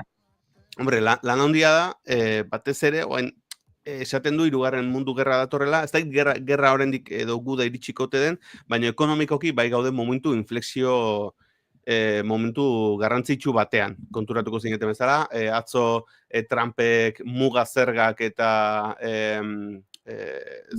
bueno, mehatxua egin zuen aurretik, eta badirudi efektibo egingo ditula nolabaiteko muga zergak ia kasi mundu osora. Eta, claro, jendea galdetzen dit, eta Ainoa hortartean nik uste dut hortik dijolare baita, ze esan nahi du horrek, zer da muga zerga bat. Orduan, gau osoan ez dut lo egin, naita deskubrituz o investigatuz nola funtzionatzen duen asunto honek. Eta atzo... Zu Xabi, ekonomialaria etzara. Ez. Ni marketing irakaslea naiz eta komunikazioari buruz hitz egiten dut. Nola ez tan komunikatu behar, eta jartzen nire klasetan erabiltzen ditut sekzio apartaren bideoa. Ez, bai. Claro, eta gaina, nola hemen marrien jartzen diten, ez dute ez ulertzen euskera zarelako, eta hori da, adibide oso ona nola ez tan komunikatu behar. Osea, zure entzulea edo zure... publikoak ulertzen hizkuntza batean gaizki, ja, ondo. Claro. Baina, gero badago komunikazio gestuala eta igual horren inguruan aritzen zara beraiekin. Adibidez. Eragusten dit dantza egiten, sekzio apartaren introarekin, nola egiten dantza, eta nire ikusten ari nahi hemen ze pasatzen ari den, ari zara hemen txiklea luzatu nahian, ez daukazulako gaia prestatuta. Nola ez, behi da, hemen daukat. Atzo junintzan erostea, igual ez da ikusiko. Gestión administrativa del comercio internacional. Eta gau osoa egonaiz ikasten nola funtzionatzen duten muga zergek. Entzuleo, gauza desan behar dizuet, liburua eskuan duela hori egia da, hori behintzat egia da. Bai, hemen daukat, eta osoa irakurri dut, pare bat aldiz, eta hemen dauzkat apuntauta, hemen dauzkat apunteak, nola funtzionatzen duenak, muga zergei buruz. Norbaitek zehose jakin nahiko balu. Nik interesate zaite, egia da pixkat galdutan abiela kontu honekin, nik ez zuten dut... Arkakusok galdetzen du hemen, ez dio txat GPT-ri eskatu, laburtzea? Iruñe ez, beida. Esplikatu gizuetze, gero beste mezu bat daukat, sekzioa bildua xabitulusa.comera idatzitakoa. Orduan, hau, saietuko naiz labur biltzen dena. Muga zergak nola funtzionatzen dute eta nola afektatuko digu guri. Berez, bereik esaten ari direna da, estatu batuetan, produktu bat iristen denean, eta batez ere, libre praktika edo konsumorako erregimenean sartzen denean, ze berez, beste erregimenak eta badaude. Badago adibidez, perfekzionamiento aktiboa eta pasiboa. Da, zuk egiten dezunen esportazio bat, eta beste lurralde batean transformatzen duten edo hobetzen duten, eta gero berriz ere bueltan ekartzen dizuetenean. Hori da, pasiboa. Eta aktiboa da, alderantziz, guri bidaltzen digutenean, gure tauera edo gure territorio aduan erora, badakizu hemen guk alde hona daukagu, hainbat herrialderen artean funtzionatzen degula Europar Batasuneko territorio aduanero horren barruan. Por cierto, ez dakit badakizuen, baina kasualitatez, Espainian Ceuta eta Melilla territorio horretatik daude. Zeuta edo Melillera bidatza balin badezu, eksportazio bat da. Bai? Eta Kanaria Errelatara ez. Hori barruan dagoelako. Frantzian antzeko gertatzen da. Frantzia territorioaren barruan dena mugitu daiteke, baina Frantziak badituela nola esango nuke, ultramar edo itxasoz dauden hainbat irla dauzka, eta haietara bidalizkero orduan bai da esportazio bat. Bueno, bintzat, imaginatzen jakingo dezula. Baina oso garrantzitsua da jakita zein dan jatorria. Ze jatorri batek ematen dio nola baiteko desberdintasuna muga zerga horiek jartzeko garaian. Ez da berdina akordio preferentziela daukan lurralde bat, edota generiko bat. Edota, kasu batzuetan gertatzen da bezala, kontingente temporal bereziak sortu daitezelako. Uparazkarra diru bitxo Tolosako labapatean. Nik uste dut oposizioak prestatzen ari dira. Ez. Orduan, esaten dizuet, egiten deguna da, guk importazio bat jasotzen degunean, orduan horri jartzen zaio nolabaiteko muga zerga bat. Guk bidaltzen degunean berez ez, baina efektiboki noski dauka nolabaiteko emaitza dakar. Ze nik, adibidez, benepokat bezero bat Texasen, adibidez, Texaseko bezero horrek jakinez ordaindu beharko ditula, nolabaiteko muga zergak, igual eskatuko dit nere fakturazio balorea pixkat jesteko, bai? Ad balore mori jestea, gero base imponible horretan sartzen degunean muga zerga horren portzentaia edo tipoa, pixkat basuagoa izateko, bai? Orduan, hortik dugu kontua, negoziazio horretan. Baina guri nola afektatzen digu, guk berez egiten duguna da, guk kanpotik datorkezkigun material hauei jartzen digula portzentai bat. Portzentai bat, eta genera, kontuan eduki behar da, kalkulatu behar degula, txampon aldaketa, adibidez, kanpotik golen bat eta Japan yen bat, ez da berdina euro bat baino. Hartzen da, azken aurreko, aste azkenean argitaratutako txampon aldaketaren balioa hartzen da, aurreko hilabetekoa. Hoi ondo daukazue, eta orduan kalkulatzen dugu ad valoren hori, eta ad valoren hori gero konparatzen dugu minimo eta maximo espezifikoekin. Bueno, zif valorea erabiltzen da, igual ja burua lertu zaizue, ondo zabiltzate. Neiri duela 3 minutu terdi lertu zait burua, esango nuke. Gauza asko dauzkatu enikan kontatzeko, eta esaten zuten, hemen dauzkat, apuntauta gainera, ez da berdina, pixu brutoa, da kilogramo brutoa, edo pixu volumetrikoa. Ze, klaro, zif hori kalkulatzeko garaian, abioi batez bidaltze bali badezue, merkantzia bat, normalean egiten dena da, merkantzia horren balorea kalkulatzen da, baino volumetrikoki ezu konbertsio egin behar dezu, ze airean metro kubiko bat izango litzateke 167 kilogramo pixatuko balitu bezala. Eta normalean, ez da mugazerra kalkulatzeko garaian, zein hartzen da? Garestiena. Bi okero bietatikan garestiena. Itxasoz bidaltze balin bada, tonelada da metro kubiko bat, tonelada kilogramo konparatibarekin, eta lur bidezko transitoan 323 kilogramo metro kubikoko. Odea, pixu volumetrikoa. Ulertzen ari naizena da, hor degula baratza landatzen hasi, ez? Eta dena... Osondo. Bueno, ez, a ver, zuk baratza jartzea ondo dado, baino zuk izen ditzazkezu aliado. Esa, zu pentsatu, badaudela lurralde batzuk haiei etzaizkiela kasi arantzel bereziak jartzen. Vale? Akordio preferentzial batzuk egin daitezke, eta temporalki noizbenka ezarri daitezke kontingente temporal batzuk. Eta kontingente horiek dira suspertzeko lurralde batekin edo herrialde batekin dauzkazun erlazio komertzialak eta horrela laguntzeko nola baitera. Hori egiten da adibidez, a ver, venga, Iñigo, venga, bota. Ez, hemen indio gerrek da Xabi oso interesgarria, baina haze pelmada. Ez karela zurik ikasleak, dio. Barkatu, inez, hemen kontatzen gauza... Hau sincerizide bat izan da, Hor utziko dugu. Baina inoiz gehiago izin diezu esan, ez detela sekzioa prestatzen. The end of the week, take my hand and hold it gently.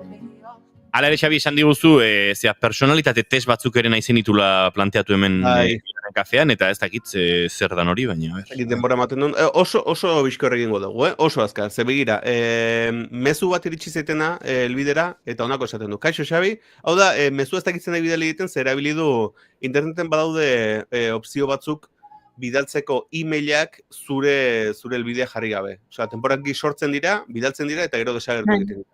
Eta horrela, arrastorik ez dute uzten.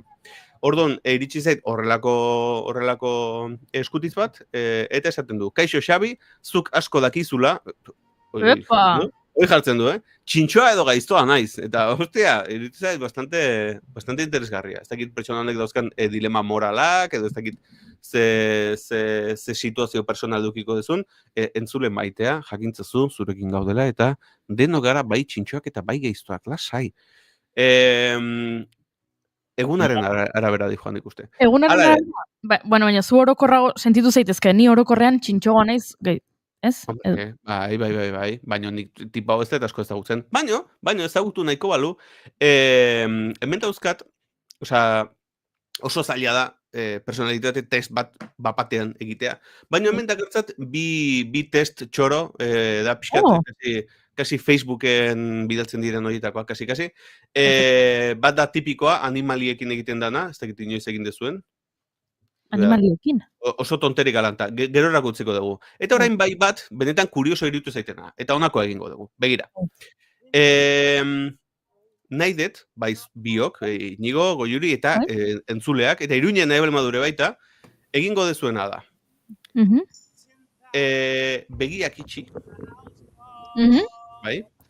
Bueno, iriki lehenengo, ze hola ulertzeko. Hartuko duzue, zuek, ez dakit eskubiarekin idazten dezuen, edo ezkerrarekin. Bueno, idazteko erabiltzen dezuen eskuarekin, hartzen dezue behatz nagusia. Bai, eta begiak itxita egingo dezue, zuen kopetan, begiak, bai? Eta zuen kopetan idatziko dezue Q letra.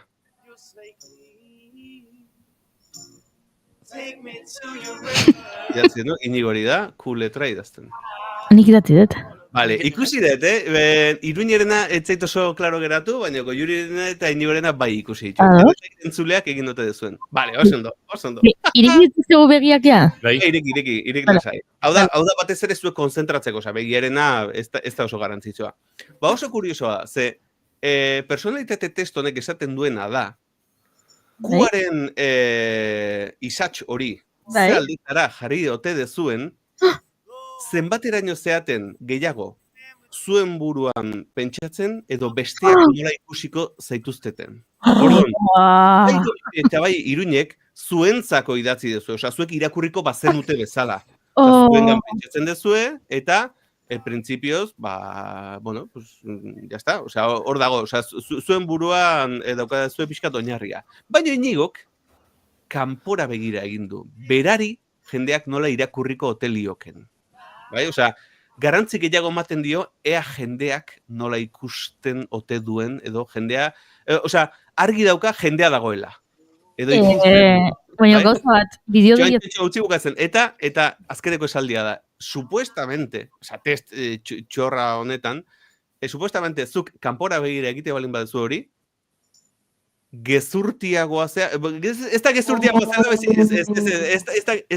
ez da gezurtia zela baizik, eta ondan zerela gezurrak esaten. Ez du esaten gezurtia zerela, baizik, eta ondan zerela. Pentsa, testak ez du esaten Inigo ez da dislexikoa eta badakikua nola egin behar duen bere kopetan kua irakur dadin. Ez, testak esaten du Inigo dislexikoa dela. Inigo gezurtia dela. Esan beharrean, Goiuri eta Arkakusok ez dutela jakin ondo marrazten, baina.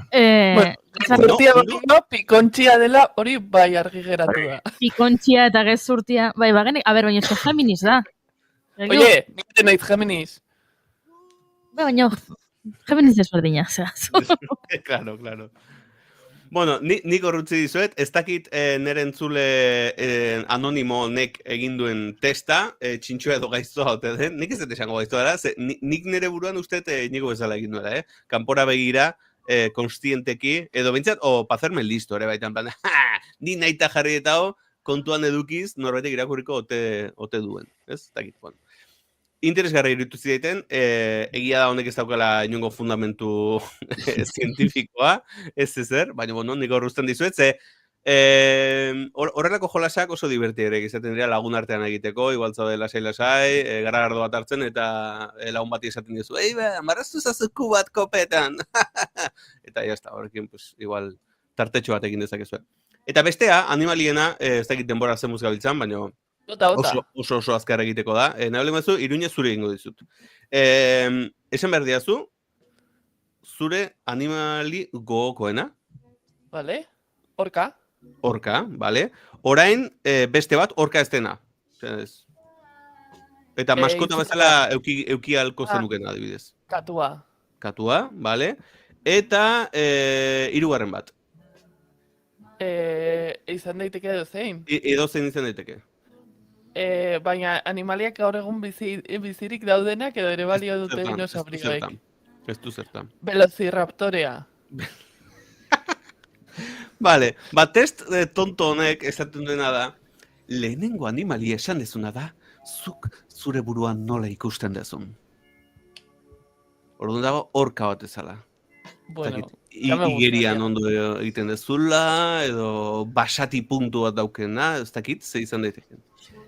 Bigarren animalia da, ea jendeak nola ikusten zaitun. Katu bat ezala. Eta ikusi dugu, katuak oso maitatuak direla, goiurik asko maite ditu, inigo ez, txakur zala delako. Baina, bueno, hor katuat izan daiteke. Katua gainera, badakizue, soziologikoki askotan ikusi izan dela, pixkat independiente bezala. Traizionero bezala. Claro, ez dakizula ondo zeidan pentsatzen, ona ezin zidatu zaitezken horitakoa. Hori da, supuestamente, katua. Eta hirugarrena da, berez nola zean. Eta Velociraptorra bezala zea. Holako zea. Nago estingituta, horregatik nizuak. Ez, baina horregatik, nik uste dela, Velociraptora oso indartsua, azkarra, eta deadly ere baita, ez? Nahi duzuet datu bat. A ber, bota. Zer daukaten amankomunean orkek eta Velociraptoreak? Zer? Bizitzen direla, zirela komunitatean. Aiba. Hemen txe, personalidade aldetikan hor daukagu. Hori da irakurketa goxo eta leuna. Ze, berez, irakurketa hola zehatza bat izango zen, eizatu eta hiltzen zutela komunitatean.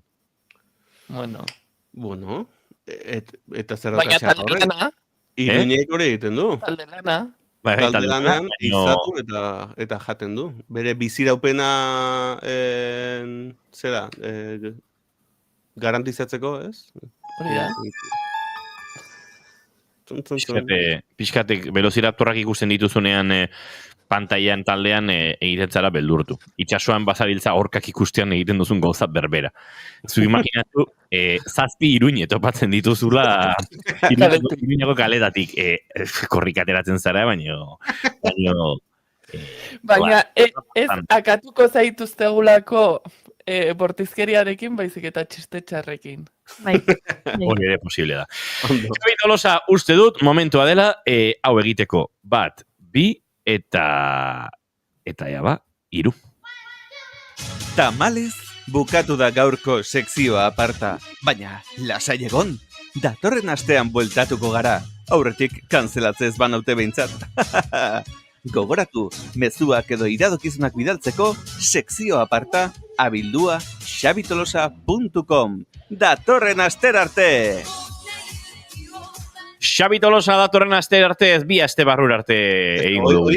Aktualizatu barraukat, ez? Autor hori. Bai. Ingo dugu zozen. Baina, bueno, muixo handi bana, eskerrik asko, eta demostratuta geratu da sekzioa ondo baino beto. Zalantzari gabe. Eskuminak Ainoari eta ez da beste zentzuleri hemendik, Xabi Tolosa barkatu sekzio aparta abildua xabitolosa.com elbidera, zuen proposamenak helarazteatik. Xabi Tolosa, agur! Ondoloin! Ondoloin! Eta horren bai, Arkakusorentzat da protagonismo guztia bigarren kafean, urrengo 18 minutu eta 32 segundotan, eguerdiko 12taraino daukagun denboran, Arkakusorentzat,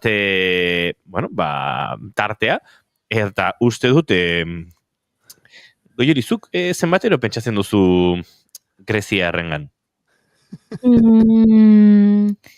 Dexente egia esan. Bai. Erromatar imperion baino gehiago. Bai, nik... Bai, gehiago ditut buruan greziarrak erromatar. Antzinako Grezia zari naiz, eh? Bai. Nik ere ala uste dute, antzinako Grezia zari garela, bai. Antzinako Grezia erromatar imperioa baino gehiago. Bai. Claro, eske... Nahiago dute. Osea, da kaslaranja eta kaslimoia bezala. Eta zen nahiago ezu? Nik kaslaranja. Nik kaslimoia. Zu Inigo? Nik Coca-Cola. Bueno, baina zergatik galdetu dira zu, Inigo. Uste duelako Arkakusok Greziaren inguruan hitz egin nahi digula. Mitologiaz? Zein da Greziako itxasuaren jainkoa? Poseidon. Hori da erromatarrekoa. Zer gauza, zaila da, Poseidon, Greziarra da eta erromatarra? Neptuno. Bai, oso ondo. Eta Poseidon zen, edo Neptuno zen, zein zen, nire planeta gokoenaren satelite. Bueno, perdido. Gustokoena da Saturno. Ez, nirea ez da Saturno. Zuena zen Saturno. Bueno, total. Lehenik eta behin, kaixo eta gora Nafarroa. Ez, lehen Xabi Tolosak agurtu du gora... Sekzio aparta, no? Esan du gora sekzio aparta, pues nik agurtzen dut gora Nafarroa. Kaixo gora Nafarroa. Bueno, kontua da. A ber, ikusi nuen albiste bat, eta ekarri zean gogora niri bitan Grezian pasatu zaidan gauza bati. Ez dago lotuta, baina nik lotu nuen. Kontua da, nik bitan bidaiatu dudala Atenasera, bat ikasbidaian eta gero interrailean, eta bietan pasatu zait zerbait Akropoliaren eremuaren inguruan. Lehenengoan, bigarren batxilergoa amaituta joan ginen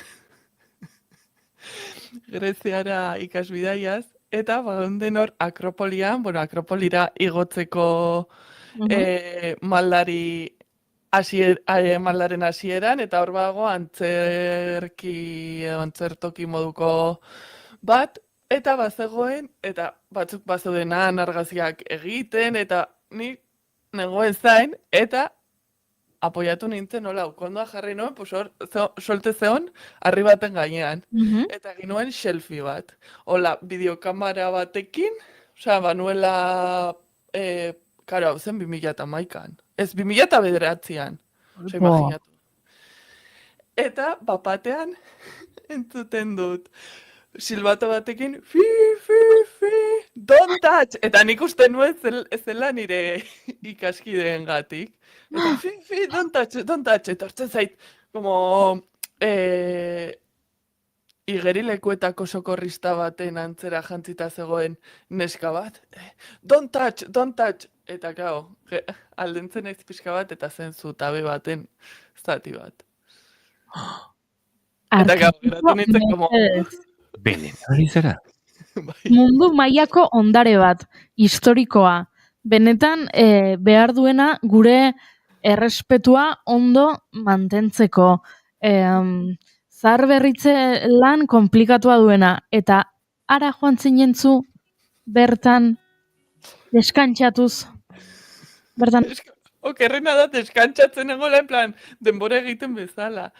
Eta hori gutxi balitz, bueno, ja ez da hainbeste ukitzarekin, justo egon ginen momentu horretan, Atenas uzten genuen egunean bertan, irekitzen zuten Akropoliaren museoa. Eta ezin izan genuen, ez genuen aukerarik izan bertara sartzeko. Ez gondelako, ja, joate ginelako urrengo paradara. Baina, egin nuenean Interraila urrengo urtean, bai izan nuen aukera joateko. Orduan, sartu, eta egin nahi izan nuena izan zen, pues, erretratatu, sarrera guztia, ez? Pues, nola ikusten ziren,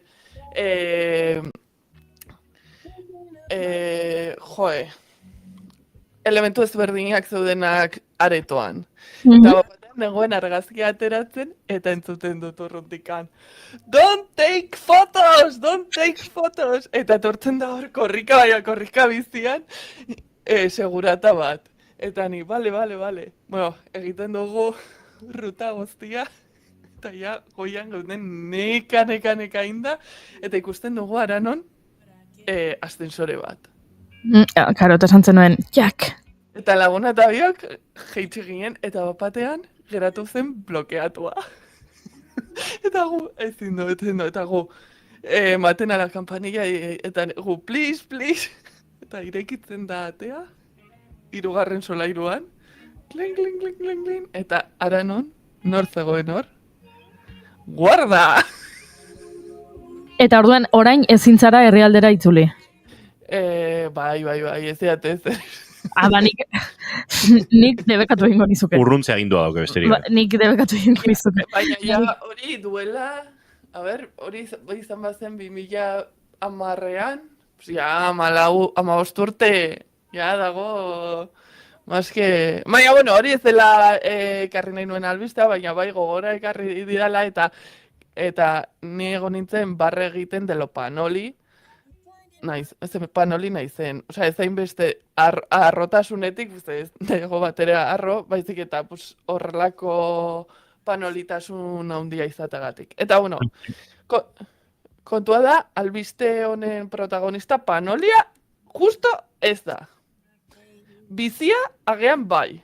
Kontua da, Greziako poliziak alemaniar bat atxilotu zuela Patrasen, ferri batera autoarekin igotzar zegoela, ze kotxea miatu zutenean topatu zuten ustez aztarnategi batetik lapurtutako zutabe bat.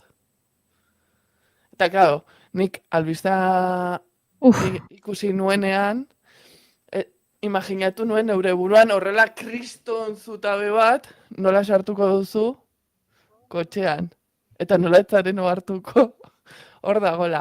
Suposatzen dut zeo zer txikia izan daitekela. Pentsatzen dut. Ze motako zutabea, ez? Hor Akropolian bertan ere zutabe ezberdinak daude, badaude kariatideak, adibidez, direla zutabeak, baina ez dira zutabe arruntak nola baita esatarren. Bueno, gure herrian, taberna batean, behin, duela urte batzuk inauterietan, komuneko ateak lapurtu zituzten. Eta tabernako jabeak ez ziren ohartu. Lapurreta hori gertatzen ari zela, eta komuneko ateak eraman zituzten, eta orain taberna horretara joaten balin bazara, oso bitxia da ikustea nola atearen markoak eta ateak ez duten kolorea desberdina da, egurrezkoak dira biak, baina bi egur mota desberdin, ze komuneko ateak lapurtu ez zituen norbaitek, eta esango duzu, nora eraman zituen, pues ez dakit pentsatzen dut zituela kotxe batean sartuko, baizik eta horrela hartu, eta nora eraman, baina bai komuneko ateak lapurtu zituzten.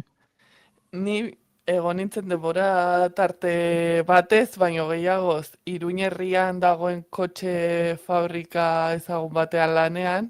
Eta, bueno, hori da, hiri txiki bat bezala, eta fake newsak, bueno, daude bolo-boloka. Eta horietako bat zen, batzuk saiatu zirela, bueno, baten batek kotxea egina zuela piezaka ateratzen. Eta beste bat izan zen, bi langile saiatu zirela aurreko kristala eramaten hola, euria egiten zuen egun batean, egunkariz tapatuta, hori da. Oso nahi iruditzen zait, pentsatzea benetan egon dela norbait, lana egiten duena kotxe fabrika batean, eta pixkanaka, hau da, hilabete luzetako prozesu baten ondoren, lortu duela piezak lapurtzen joan eta kotxe bat eraikitzea. Iruditzen zait, magistrala. Baina horrela, denboran luzatu duzun plan bat da, joaten zara pixkat, iruditzen zait, Ocean's 11 eta horrelako pelikulen estiloko trama bat, baino, seguro gezurra dela, baino, ze guai egia balitz? Hori da. Niri horrelako kondairak dira. Ematen didate kriston bisitasuna, basikamente nire irudimena jartzen dutelako hor borborka. Baina, badakizuen horren irudimena ez zaio borborka jarriko zutabea lapurtu zuen Alemaniarrarena, ze 12 urteko kartzela zigorra dakarren delitu bat da, eta, hor ikerketa argitu bitartean, Greziatik ezin atera ibiliko da. Ni haus nago, horrelako gauzak zigortu egin behar direla, eta zigor majoak behar direla, ze gauza horiek ezin dira berreskuratu. Hau da, zuk lapurtzen duzu, orain ez dakit Mercedes-Benz bat, eta orain azkeneko modeloa 2025ko ez dakit zer, eta lapurreta handia da, sekulako balio du, baina eske, lapurtzea zerbait historikoa dena, eta ez dakit, ondarea dena, mundu mailako ondare bat dena, edo lapurtzea edo izurratzea, ze jendeak ere egiten ditu, puskatzen ditu, eta horrelako gauzak, beraz, zigortu egin berda, ni hor banaiz punitibista begira, orokorrean ez, baino artearen historiarekin pixkat punitibista banaiz. Onge iruditzen zait. Aizu, Arkakuso, 12 urteko zigorrak hartzela jartzen badiote, eta ezin badu Greziatik atera, uste dut ezingo duena egin dela Everest mendira igo. Ez. Zuei gustatu, badakizue azken urteetan geroz eta pakete turistiko gehiago daudela Everestera igotzeko, badaude, inkluso motxila eramaten dizutenak, eta nik uste dut, ia egongo dela baten bat, eramaten zaituztena zu oinez igo beharrean. Kontua da, horrek suposatzen duena da, jende andana pasatzea hortikan, zaborraz hitz egin da askotan, baina zertaz ez da hitz egiten. Ez dakit nik ere, zaborraz asko, Eta gorpuak hildakon gorpu asko ere daude. Sexuaz, modan jarri da larroa jotzea Everesten? Everesten? Bez, saiak erabazan. Vale, ez dut irabaziko lehiaketa, baina saiatuenaren saria jokoan dago. Everesten yoga egitea. Ez, oinarrizko gauzetara. Kaka egitea. Seguro, Arkakusok gai eskatologiko bat ekarri duela. Zarata. Justo ez da kaka, baina nik uste dut ere kaka kontuan hartu beharko zela, kasunetan pixa da, gernua. Ze azkenean, zuek pentsa pasatzen den jendetzarekin, orain helmuga turistiko lakakotxen artean jarrita bihurtu dela, badago proiektu bat deitzen dela The Never Rest Project, eta dela ingurumen teknologia eta ingenieritza enpresa bat, eta aurkeztu dute duela aste batzuk bere plataforma baten bertsio aurreratu bat, eta kalkulatzen du kanpamentu base horretan dagoen glaziarra Kumbu izena duena, udaberri honetan, espedizio turistiko hauek direla eta 240.000 litro pixa edo gernu jasoko dituela guztira. 4.000 litro eguneko. Glaziarrak. Aurten ospatu da lehenengo aldiz, uste dut glaziarraren mundu eguna, doela hilabete bat edo horrela izan zen, taritu ginen hemen irratian, glaziarraren mundu eguna dela eta ze behar dagoen babesteko eta ze garrantzia daukaten naturan eta orokorrean gure bizitzetan uste duguna baino gehiago, eta niri sekulako amorroa ematen dit jakiteak, kapritxo gutxagatik, ze nik uste dut hasieran bazegoela beste asmo bat, hasi ziranean Everestera igotzen eta Gero agian ez, 80ko hamarkadako espedizio horiek, eta beste asmo batzuk ere bazeudela, baino orain pixkat bihurtu dela, nola diruaren truke, edo zer gauza egin daiteken, zerk egingo nau orain nire lagunen artean famatu, edo zer izango da Instagramerako eduki interesgarria, eta hori da Everestera igotzea, eta joaten naiz Everestera, diruaten truke, eta han uzten dut nire zaborra, nire pixa, eta sekulako hilarak montatzen dira, eta orain Everestera igotzea, da, larun bat goizean, supermerkatura, joatea bezala. Azoketan, geroz eta jende gutxiago. Geroz eta jende gehiago Everesten, eta geroz eta jende gutxiago herriko azoketan. Hori da, pixkat, entzuleak ere kontestuan jartzeagatik, ze zifra oso handia da, 4.000 litro eguneko ere kontuan hartu behar da, altuerara klimatatzeko bertara joaten diren pertsonek likido asko edan behar dutela, eta beraz pixa gehiagotan egingo dutela. Pixkat kontestuan jartzeko. Eta listo. Horixe da, ekarri nahi nizuen albistea. Javier, gakuso. Bitxikeria, baina pixkat kontuan hartzeko noraino ari den garatzen ez, turismo kapitalista eta globalizatzaile honek, eta zer eragin izango dituen. Nik txikitan benetan pentsatzen nuela, zu txikia zarenean gauza batzuk pentsatzen dituzu, eta gero heldua zarenean konturatzen zara gauzak ez zirela horrela, ez? Adibidez, nik pentsatzen nuen marrazoak sekulako arriskoa izango zirela nere egunerokotasunean. Eta pentsatzen nuen Everestera igotzea soilik urtean 2 pertsona edo horrela egotzen zirela. Bai. Baina bizitzak erakusten dizu, marrazo batek ez zaituela jango, eta naiz eta milaka pertsona Everestera ego, zuetzara da Everestera joango, ezta? Nik ere ez daukat asmorik. Arkakuso, zuere ez zaite Everestera joan, zer rollo hainbeste jenderekin. Enauzue hortikan topatuko, ez orkendako, ez velociraptorendako, eta ere gutxiago Arkakusoentzako lekua proposa. Iruña aztiz larun be, zaindu asko datorren ostegunera arte. Berdin, aio. Eta entzuleo gure bagoaz, Iruñerentzat oso kantua proposaz, etxean dago bera, eta House Song honekin, iritsiko gara guardiko mabietara. Goiuri zeizarandia, bihar arte. Entzuleo, kamarrak eta postean hemen izango gara orain informazioaren txanda, hemen naiz irratian. I have to find it and cut it out.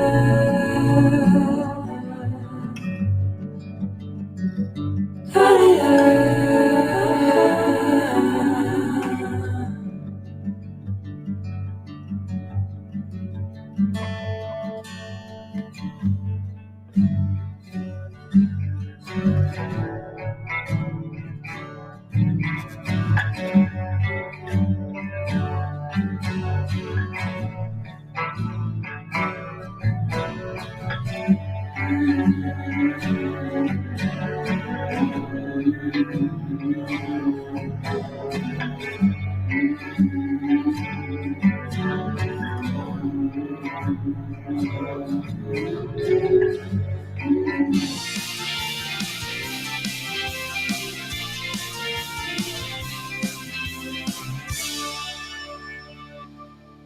Keep calm and bigarren kafea.